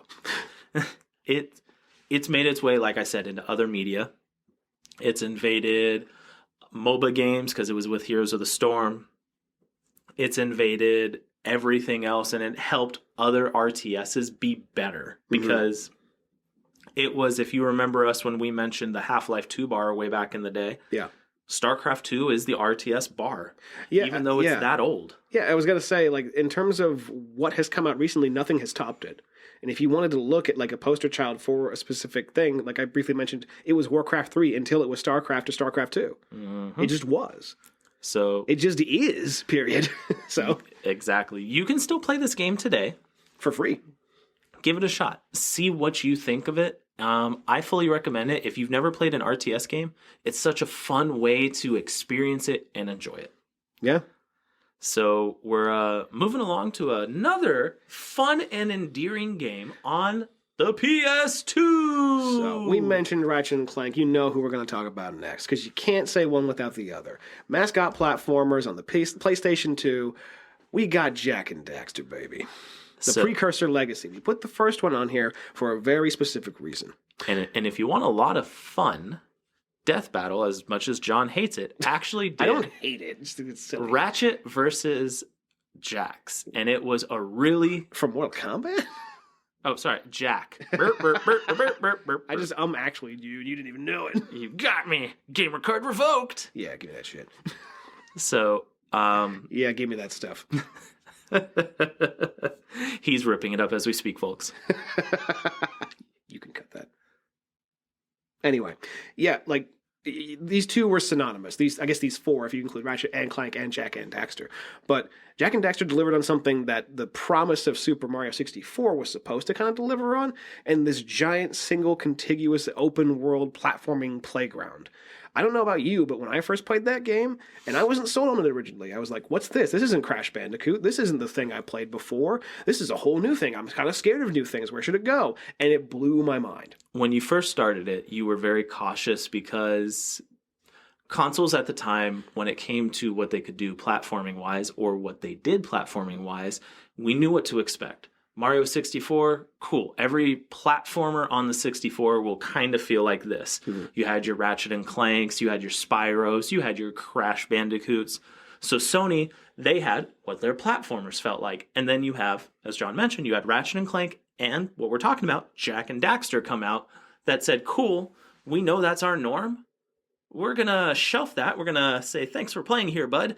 We're moving over now, and now Big Brother's coming in to take over. I will give full points for Naughty Dog because their entire design philosophy, for at least that time, was the optimization of fun and technology to the point where I know enough about the story of Jack and Daxter in its development where like they didn't even know if it was going to run on the console because they were just making stuff. Like you had to basically go by our specs and just guess if things were going to work. And the fact that it came out as good as it did and only got topped with Jack 2 and 3 afterward, those games are great.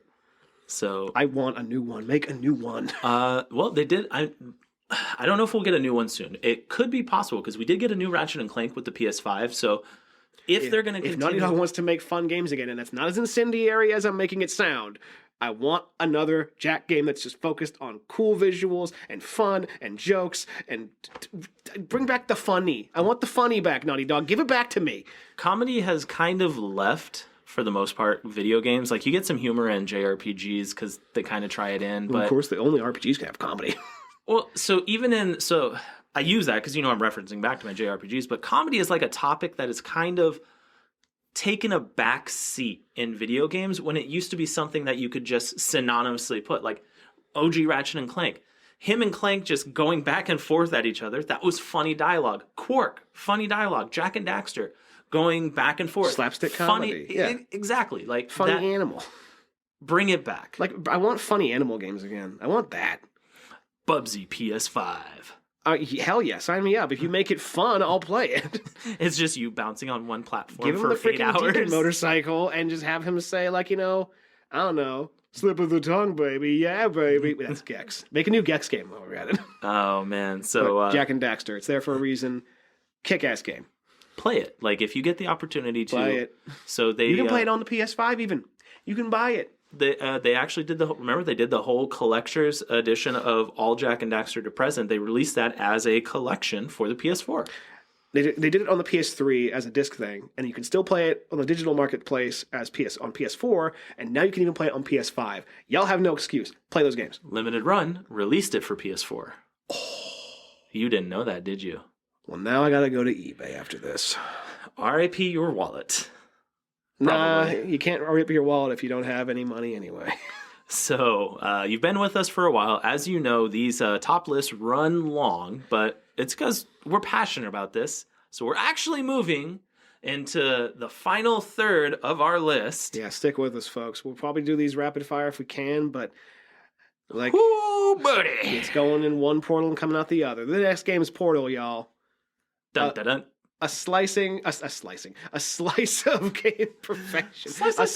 A slicing of cake perfection. No, but Portal comes out.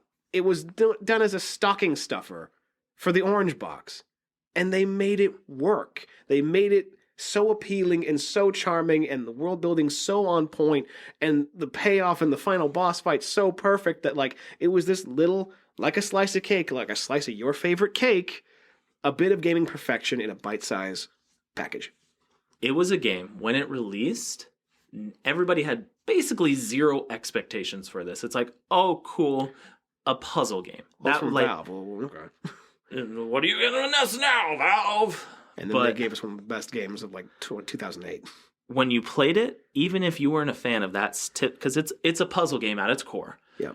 Even if you weren't a fan of puzzle games, you got invested because making a portal and then another portal and just dropping items through, even if you're not playing the game to like finish it off, just to do random stuff, it's so much fun. Remember the annoying pseudo infinite loop? It's like, yep. La, la, la, how long do I want to let this go? When was the last time you played a video game and you were just blown away by a concept? You know what I mean? It's been a while. I mean, I can name a bunch of JRPGs, but non-JRPG related. Remember when it first released, and I'm going to give Xbox a shout out with this, Mirror's Edge.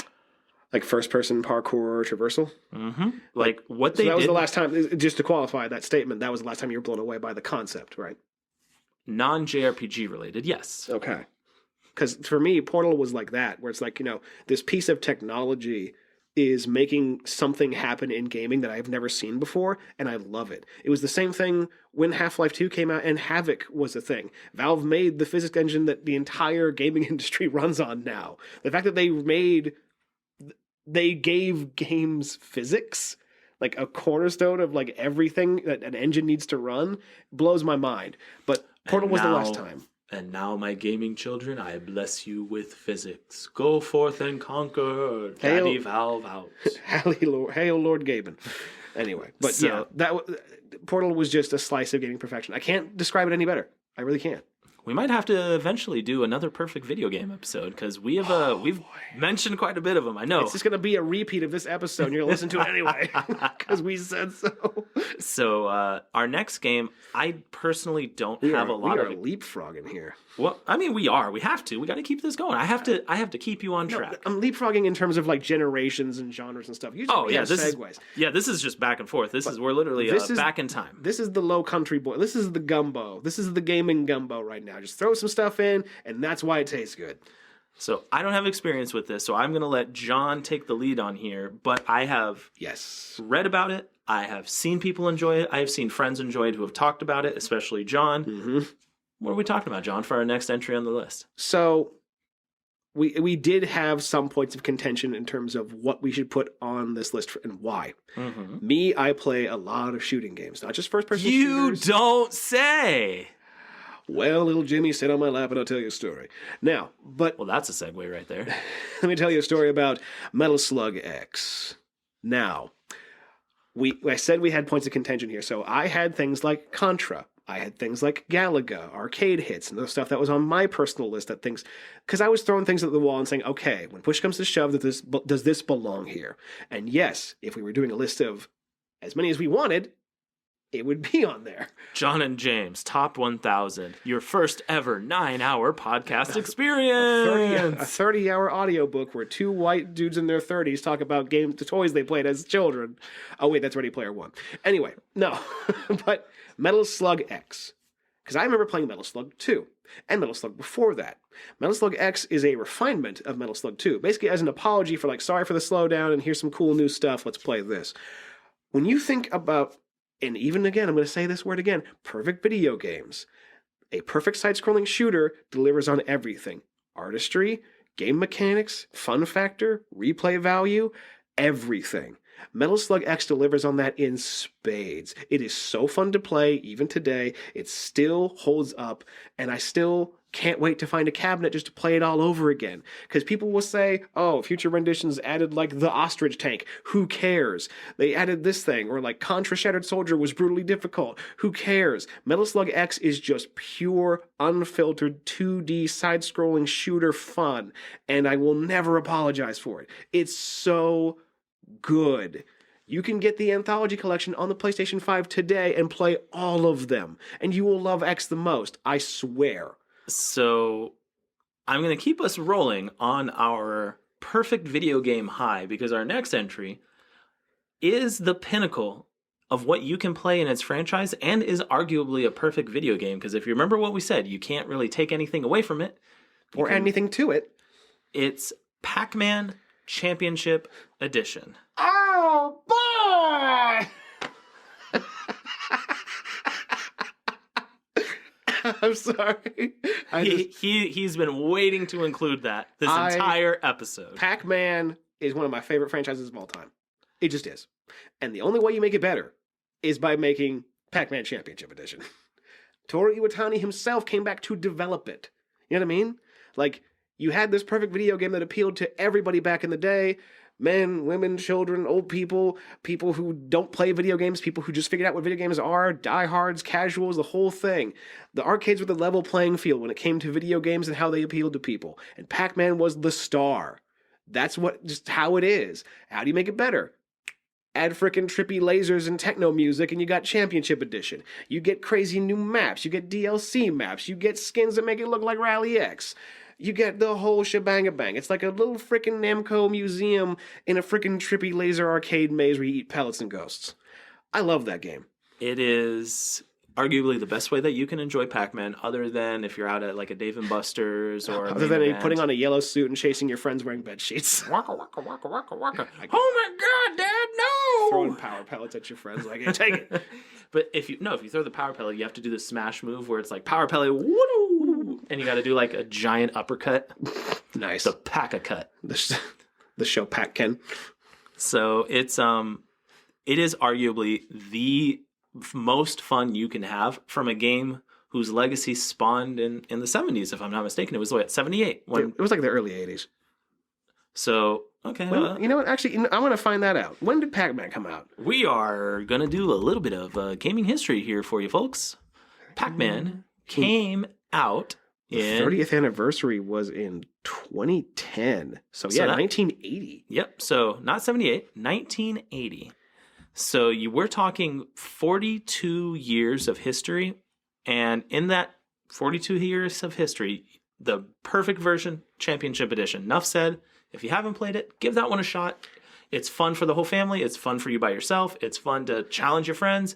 Play it. It's a Tetris conversation because there are other versions as well. We have Championship Edition on here because it feels like the ultimate package of Pac-Man, but there are people out there who I like Pac-Man Jr., I like Ms. Pac-Man, I like Super Pac-Man, I like Pac and Pal, I like frickin' the ones on the Spectrum Holobyte or whatever. The ZX Spectrum, the Spectrum Holobyte was a company. No, but what I'm saying is it's a Tetris conversation. People will have their own perfect versions of Pac-Man, but the fact that there are so many perfect versions of it means that game is amazing. It's the continual bar of not dropping. Bam. So trucking right along, we have reached the point where we have 5 left. We're in our final 5. Oh wow! In the top 25. I never thought we'd make it. I'm just gonna slam it on the table. This is the only one in the entire list that will actually be a second entry for a franchise. Yes. Zelda 1. The Legend of Zelda. That was honestly one of the first games that I ever got to experience. So when my mom met my dad, he had a regular Nintendo. He obviously had, Mega Man, Zelda, Q*bert. Wow. He had your basic staples minus Q*bert. I don't think I could justify that as a staple. I don't think a lot of kids is Mario and Zelda and Metroid and Q*bert. So my dad actually took the time to play that game start to finish, not the Dark World, mind you, just the first world. Yeah. We did that together, taking turns through temples, taking turns on the overworld. I didn't listen to him in the little area where you're supposed to figure out the puzzle to get to one more spot. I just kept going left. Yep. It's like, this is the best direction to go. Forward. Man, that annoyed him. But the reason you were why a kid, it's fine. Yeah, I was 4 or 5. It's like when you grow up and you become a dad yourself, and it's like, oh yeah, all those times when I was a kid, I was just being annoying. Now I'm suffering. I'm just tired. I have no energy.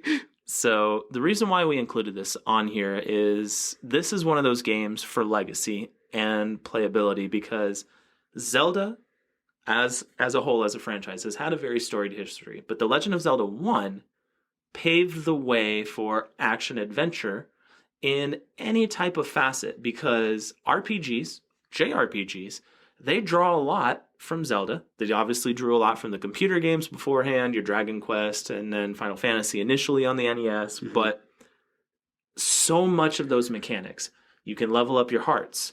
You get access to other equipment. You get to explore the world. You have 8 bosses and different dungeons and all sorts of mysterious layouts and puzzles to solve. It basically took a lot of what maybe a Dragon Quest did and just pared it down to okay, what's its most fun elements? Let's make that game. So if you have not had a chance to play this one, say you're a newcomer to gamer or retro wasn't really your jam, if you do have Nintendo Switch Online, it's available on their Nintendo library. Or if you have a Nintendo Classic, it's there. Play this, experience Zelda at its beginning.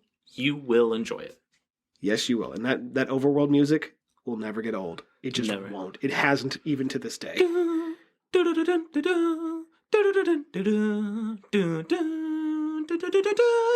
It sounds a lot better than that.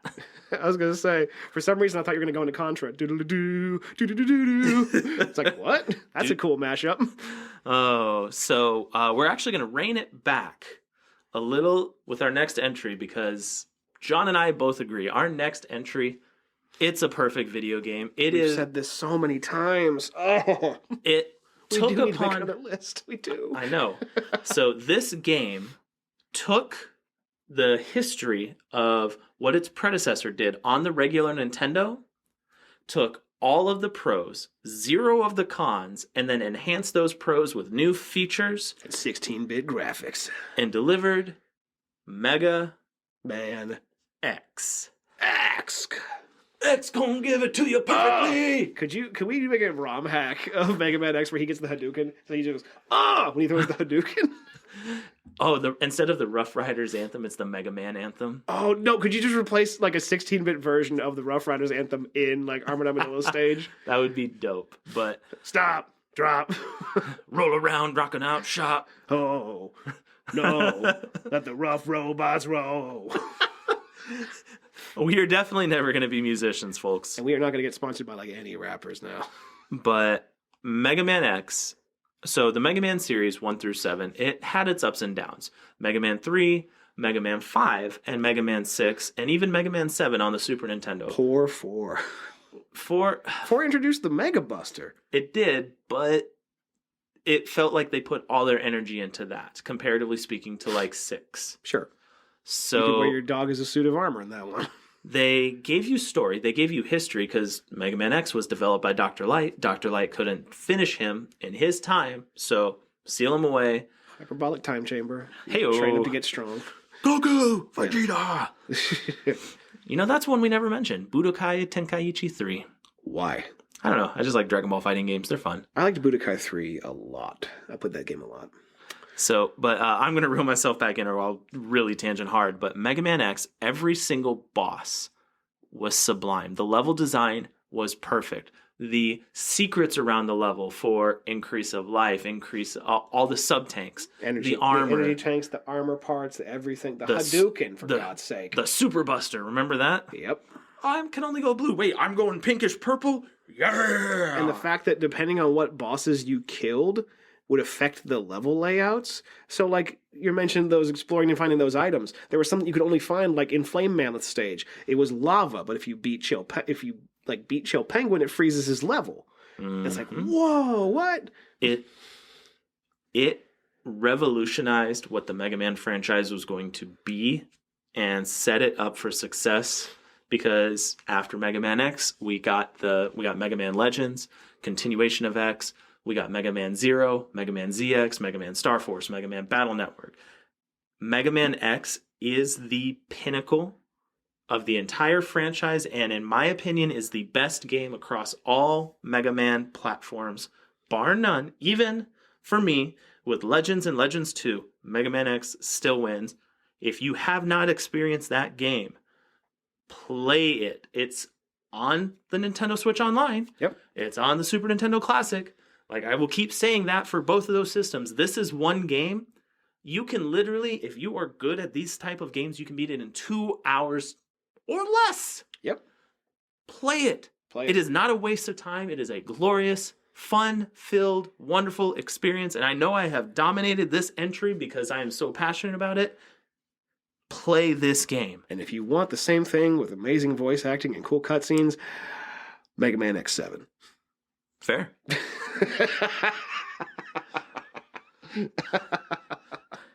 What am I supposed to be? That's X4. I had to do that. I know you did, but X4 is where that's at. X7 is with the freaking hyena that won't shut up. Oh, man. Oh, God. So I like how that one was like a boomerang joke. I was like, no, I gotta pull it back. All right. So we're on to the final 3 of our list here. And again, in no particular order. These are the ones that struck us the most after conversations and deliberations, which eventually led us here. Again, not the top 3 games of all time, but within the framework of, these are the final 3 of the top 25 games of all time. Of John and James. Yes. Objectivity out the window. Like I said. So this game actually found its way onto the list today. Yeah. We were talking about it over lunch. Over lunch, we were talking about it, and it's the best iteration in its franchise and culminates the growth of experience that you get from all previous generations of the game. And its forebears in other franchises. It is one of honestly 2 fighting franchises that still have relevance and haven't gone off the deep end. And that says a lot. Tekken freaking 7. Hell yeah. So It's got Geese Howard in it. You win. It's got Geese and Akuma in it. You win. It's got Noctis. It's got 2B. oh man. Wait, it's 2B and Soul Calibur, I think. Never mind. Yeah, then you have to redact that one. So Crap. the reason why My gamer card's getting revoked. I took it back. Yeah, 2B's taking it from me. It's like, you can have it, man. Now I have to tape my card back together because you cut it to shreds. Whatever. I ate it, so you have to wait until it comes out the other end. Yeah. Not that end. So the reason why I mentioned franchises that haven't gone kind of silly. So like Mortal Kombat was amazing when it started. It had a weird middle. And right now, 11, I'm going to quote John here. It's taken itself way too seriously to the point that It's not fun anymore. it doesn't really feel Mortal Kombat. It feels like a shell of its former glory. And then the other big franchise, so John mentioned Soul Calibur. So Soul Calibur keeps getting releases every generation. They don't put a pause on it like other ones do because I mean, there was a bit of what happened after Soul Calibur 5 when they tried to do the whole new generation time skip stuff, which didn't really work. but we still got Soul Calibur 6. It took a lot of fighting to get it. Funny enough, in a fighting game franchise. So The one that I wanted to mention was Virtua Fighter. yeah, Virtua Fighter paved the way for Tekken's success. Yeah, and if you look at that, the way that Virtua Fighter came out, and I know that I'm tangenting a little bit here, that came out in 1993. History is never a tangent. 1993. Think about what you were playing in 1993, and then look at Virtua Fighter in the arcade. That blew your mind. I don't care who you were or where you were. Like, you saw that in an arcade and you thought, this is the future. Period. And Tekken took it and put a leopard man in it. And a cyborg future ninja. And a freaking bear. And Eddie. Yeah, Eddie. The ultimate cheapo. Yeah. But the reason why we wanted to include Tekken, because fighting franchises, they tend to get forgotten once you've played Street Fighter. Or you've mentioned Street Fighter. They just feel niche altogether. Like, everybody has their fighting game. Like, I'm pretty sure there are people who are pissed right now that we kind of said what we said about Mortal Kombat 11. So that's very true. So, like, Tekken 7, Tekken is one of those games that has also transcended itself because look at Super Smash Brothers. Kazuya is in Super Smash Brothers. There's a reason why Kazuya's in that, and there's a freaking only a costume for like Jackie and Akira. So, oh man, Jackie should be in a game. That'd be awesome. Well, he's in like Dead or Alive 5. Yeah, I mean that would be intense. I'd play that. I did play that. I was gonna say I think you did, but when your game transitions to other avenues, especially an entire other console in a game that really tries to, before this iteration, keep it within the Nintendo franchise for the most part, you know you've arrived. And you know you're going to be relevant for ages to come. So I can dig it. And I want to just make an author's note as we're talking. We should switch these two in terms of who we talk about last on the list. No, I think we should. No. Well, I have reasons why. Okay, fine.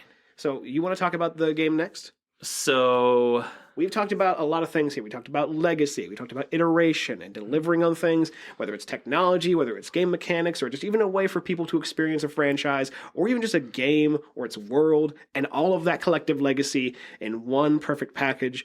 And you can take it away from there on this one. So what John was building me up for, so I will make mention. So this wasn't going to be where we talked about here. It was at the bottom, but I see what John is doing because he wants to give me the floor in an awesome way because he knows I want to let James shine with his JRPG glory. We've had a lot of times where we can just do that ourselves. I think I wanted to give ample time. Oh, you did. I'm just trying to be, combative. Exactly. Fight. Yeah. So what John mentioned is when you take a franchise and you build it up, you enhance it, quality of life, graphics, combat, mechanics, story, the whole 9 yards, things get forgotten. Yeah. Dragon Quest XI did not let anything be forgotten. And in my opinion, in the last 5 years, is the best turn-based JRPG released. It has its value as a franchise intrinsic to itself. And it only gets better each time they make a new one. This franchise has branched out into Dynasty Warriors with Dragon Quest Heroes 1 and 2. It's branched out into Minecraft with Dragon Quest Builders 1 and 2. It's branched out into Pokemon and Rocket Slime. So it actually was before Pokemon, if you think about it. Oh my god, you're right. Dragon Quest V initially released pre-Pokemon. I was also talking about Joker and like those games. Yep, those two. The Game Boy games and stuff. Dragon Quest XI delivers perfection for what it is, better than any JRPG in recent memory for me.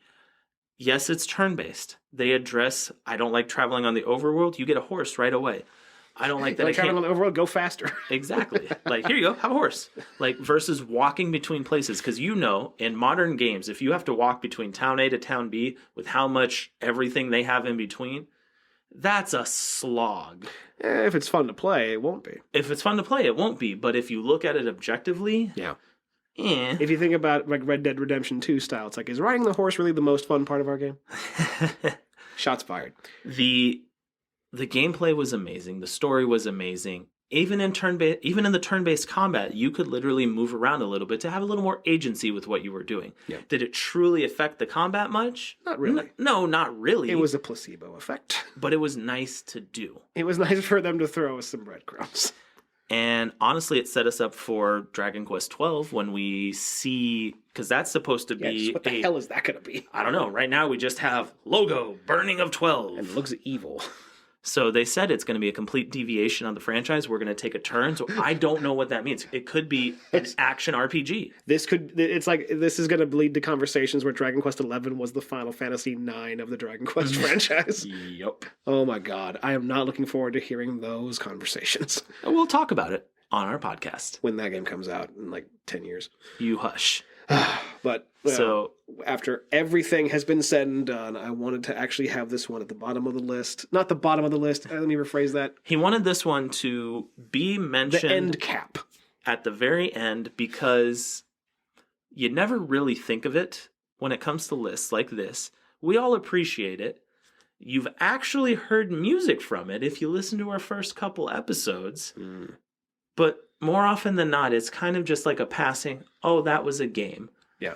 That was an indie success that took off and made its own franchise and did so many things right. A Kickstarter success story that led to the creation of a company and a publisher and all sorts of wonderful experiences afterward. And they delivered on all their promises. Shovel Knight. Shovel Knight is in the top 25 games of all time because I have a personal story with this one too. And I'll try to keep it short. When I first played this game, I did not enjoy it. I truly didn't. I thought it was blatantly pandering to a generation of people who played games and types of games that really just felt easy win, slam dunk. Easy to really get the money out of the people who did it. I was burned by Mighty Number 9, and I saw Shovel Knight, and I was like, great, another one of these. Did you say Money Number 9? Mighty Number 9. Okay. My throat's messed up, man. I was about to be like, show me the money! Here comes the money. Shane Mighty Number 9. No. No, but Shovel Knight comes out, and I'm kind of like lukewarm to it. I come back to it a little bit later, and it completely upends my opinion of it, and I adore that franchise. Free DLC came out for it in the form of Plague of Shadows and the Propel, and like in King Knight's King of Cards mode and the Spectre of Torment and all of these things that enriched its game and enriched its world and delivered on this thing that was just so humble and so perfectly it. It was a moment in time that made me believe that indies and stuff like that truly did understand and capture this essence of gaming that didn't exist. It felt like it went away. It was dormant for a long time until Shovel Knight dug it up. Indie, as you know, when it comes to games, is kind of dominating the scene right now because of the Nintendo Switch, even with digital storefronts and everything like that. Indie gaming as we know it right now, we get to enjoy a lot of it, courtesy of titles like Shovel Knight and even from the Games Radar list, Fez. Yeah. Everyone has that game. Yeah. You have to appreciate what's going on with Shovel Knight because when it released, we were kind of at a crossroads of everybody wanted to have a AAA title. Everybody wanted to have the next big thing. Indie was getting the passover. And that sucks when you think about it because there's so many awesome indie games from before Shovel Knight to Shovel Knight that people probably didn't experience. So I appreciate Shovel Knight shoving indie in our faces and saying, Look at me now. Sometimes the biggest AAA thing you can do is dare to be small and dare to be a really consolidated, polished experience. That's what Shovel Knight was. If you have any affinity for any of the platformers we've talked about and all the freaking mascots we've mentioned, play Shovel Knight. And if you haven't already, what's wrong with you? What's wrong with you? Freaking Reggie. So those are the top 25 games of all time for John and I. And we already know that you're exhausted, and we will give you a break because, yes, this was 25, but we do have some honorable mentions to get to. Don't touch that dial. James and John will be right back. Turtle power. Our favorite saying.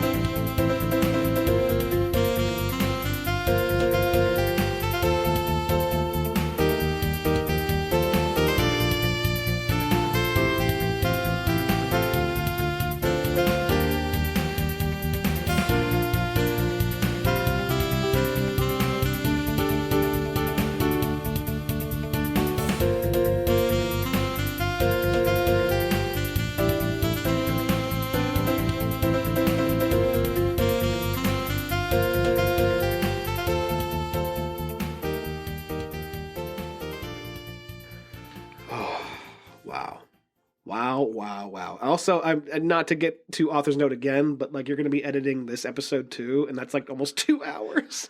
I always get the ones that are like 45 minutes. So somehow John dodges the bullet when it comes to the editing aspect, and I get left with our feature-length films. And speaking of feature-length films, congratulations if you've made it this far. You are now in our longest episode ever, and in the conclusion, And it's not over, so don't leave. So stay in the scene, end credit scene, post credit scene. So John mentioned honorable mentions. Yes, I did mention that, and these are five games that didn't quite make our top 25, but if we had expanded upon this into a top 50 or top 64, IGN, whatever, they would have made it in spades. And I'll throw the first one out there. This is one that I fought against in our top 25, but I agree that it does have a place in history. Dance Dance Revolution, in any version from console to arcade. It was a game that took your quarters, took your credit card if it was one of the credit card arcade machines. And took some of your fat off if you were a diehard fan. It was... like me. It gave you random music that everybody was humming. Like, remember Captain Jack? Yes. Hey, okay. Yeah. Oh, like, copyright. Good.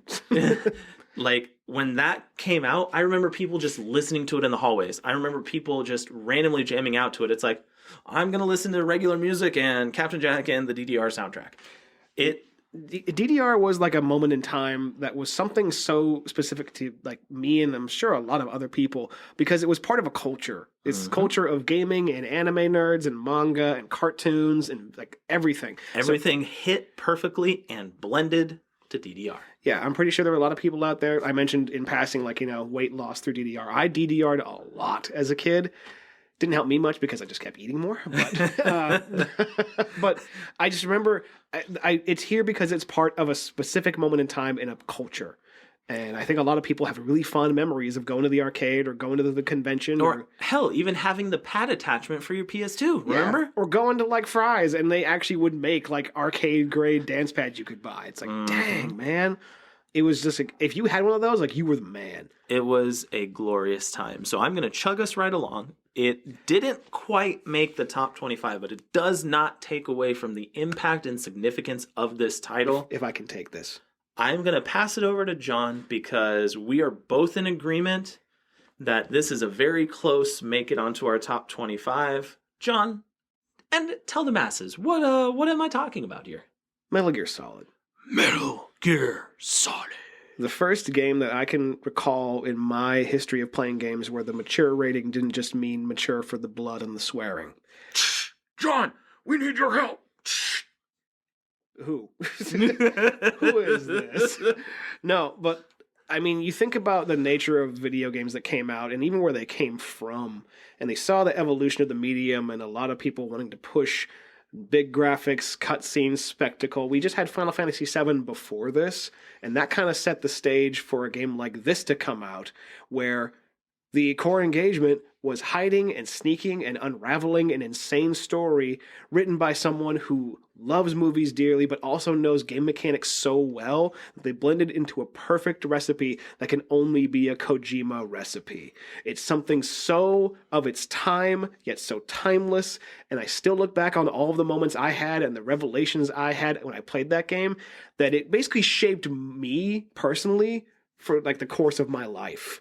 John is he's on a gamer high right now, so I want everybody in solidarity grab a cardboard box and pop in and hide in it. Like I could spend an entire episode talking about this, so maybe we'll do that later. The entire like Fallen franchise's Metal Gear. I don't know. Oh, not I've Fallen, but you know what I mean. So I usually speak things into existence. He's actually speaking it into existence. Oh. I am so happy right now. Yeah. So Fallen franchises next time we'll do Metal Gear, but it won't be necessarily Fallen. Be Fallen ? Anyway. ... Well, Konami has hand in it, so yes, of course. So yes, we're gonna fly right along. Staple of the PlayStation. Enough said. Exactly. It was one of the games that cemented the legacy of the PS1 forever. Yep. And our Suck it, Vagrant Story. I knew that would get a rise out of you. He's been waiting all day to say "suck it, JRPG." You nerd. I like how I'm just cackling like, your pain. He's my final boss. God. Quick, Firaga! Quick, Shadow the Hedgehog, pull out your gun. So our next title in the honorable mention, it's a powerful game, has a legacy behind it. John has given quite a bit of history into the initial release. This is the second one after the initial release. It's Call of Duty Modern Warfare 2. Yes, it is. And remember, no Russian. It didn't quite make the top 25, but it is still... So Call of Duty Modern Warfare, that established online competitiveness like no other when it released. Modern Warfare 2 decided to say, I see you. I see the amount of gravitas you have presented and the amount of entertainment and engagement you have. I'm going to double that. Yep. The 2 actually meant like double what the hell you expected from the first game. Like, it's so funny because I remember how visceral it was watching the announcement trailer for the first Modern Warfare and people having their minds blown of like, I'm used to dinky World War II shooters that all feel the same. Now we're fighting in real life. It's like, wow. And then Modern Warfare 2 comes out and then you get America invaded. Mm-hmm. Whoa. If you look at the Call of Duty player. Yeah. If you look at the Modern Warfare franchise, like when it started and how it gave us that hard turn into current times in some form or fashion, yep, it was revolutionary because every shooter was just another freaking shooter. For good or ill. Trust me, we know the kind of shady history there. SOCOM, Rainbow Six, Medal of Honor. Rainbow Six and Medal of Honor were all before those, but like they were, but remember, it was just another shooter. And then you have Modern Warfare come out that it didn't feel like it got lumped into the equation. It had a formula that it established with its previous games that were World War II shooters, and they said, you know what? Let's use modern guns. So, speaking of modern guns, I mean, our next one, it's Knights enjoyed in forts. It's modern, revolutionary, and set the precipice for modern gaming. The precipice. I'm using that one again. If you remember, John corrected me a couple episodes ago. It was the game. This is the edge we will never cross. Well, they did cross it, and this game allows all of you listeners and John and myself to enjoy modern cross-platform play. Fortnite. The kids love it. Let them have it. It's pretty much established that everyone plays this game. Kids to adults, not just kids. We have a mutual friend. Shout out to Legend of Buddy. What up? He got into the Fortnite game late. He's older.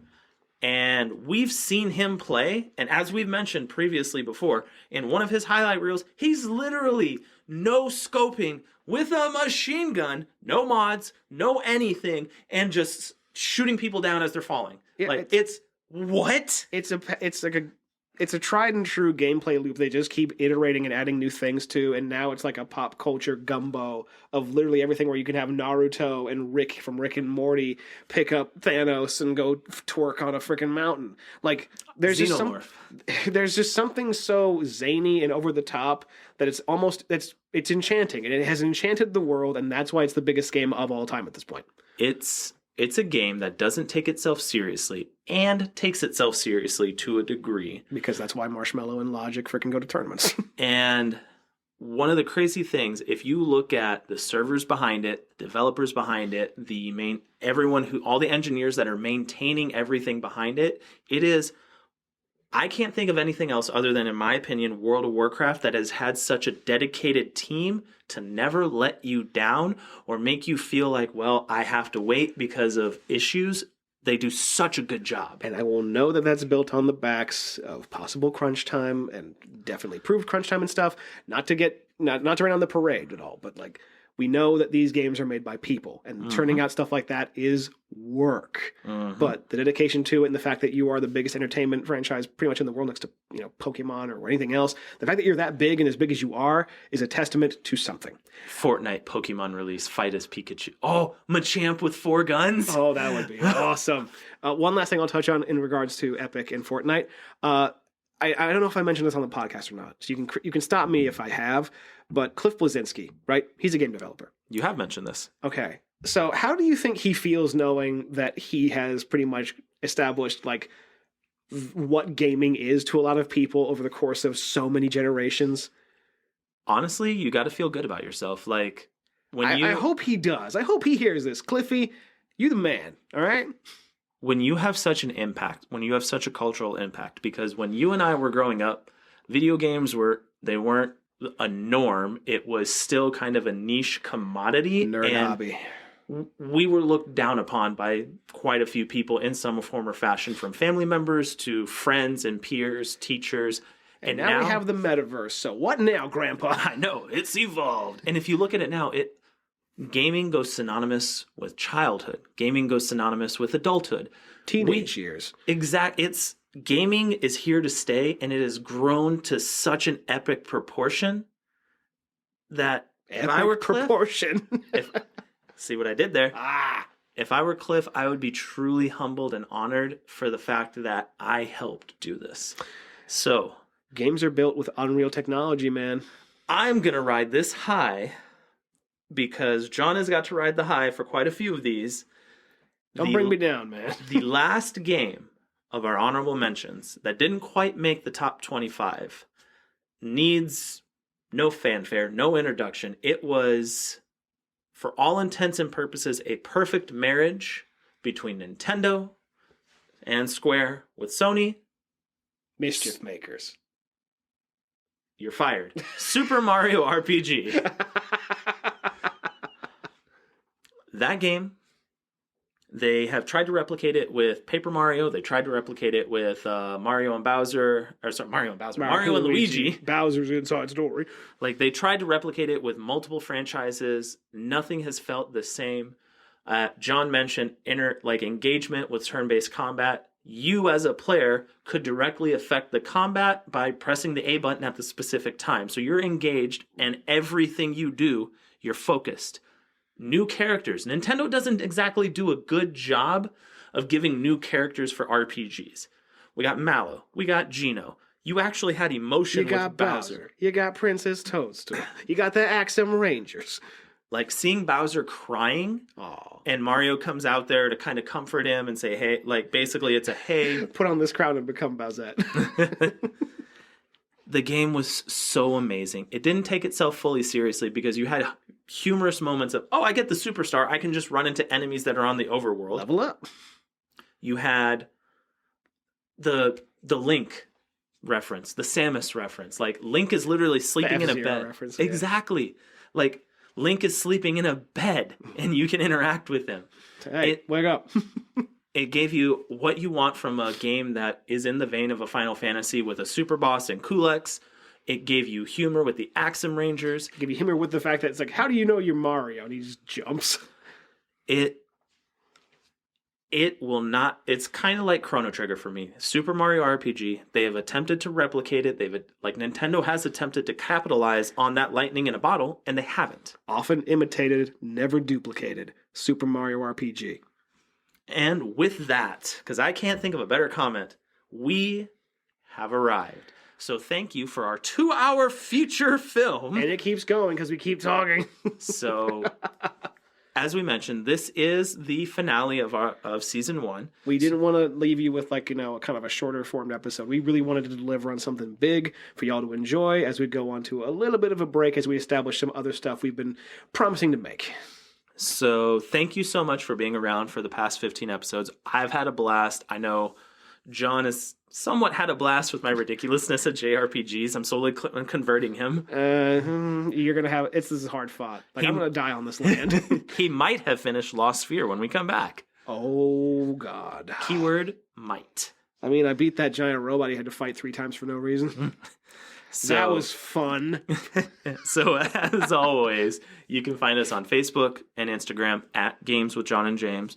We are on Apple Podcast. We are on Spotify. We are on Google Podcast, and we are on Amazon Music. Yeah. In this break that we're taking, as John mentioned, we're going to finalize some of the other things that we have spoken to existence. So with season 2, expect some new things, some new topics, some new guests. And we look forward to seeing you guys here in a few weeks. We are going to continue to push content out on our Facebook and on our Instagram. So stay tuned to the social media to kind of see what's going on. Yeah, when I'm not editing podcasts, maybe I'll actually have time to reply to some comments out there. I know. It took them long enough. I don't know how the internet. So I doesn't afraid of internet. Oh, man. So with that, thank you so much, ladies and gentlemen. I'm John. And I'm James. And this has been Games with John and James, Season 1. Jinx, you owe me a Coke. Oh, don't want to drop my phone. So this has been pretty awesome. We look forward to having you for Season 2. Yeah. Stay tuned for all of the things we've promised and more. And keep in touch with our social media because we're going to let you as fans decide what our potential season 2 intro episode is gonna be. Exactly. So thanks, guys. This has been fun. I'm out. Porn games. What's up with that? Season 2, episode 1. Oh no, that's all just Leisure Suit Larry. Leisure Suit Larry. Magna cum laude. Oh man, bully. Bully's not a. Oh, God. I must be talking about something else. Abort topic. All right. We're getting out of here, guys. We'll be back soon. Don't go anywhere. We'll be back. See ya. Peace.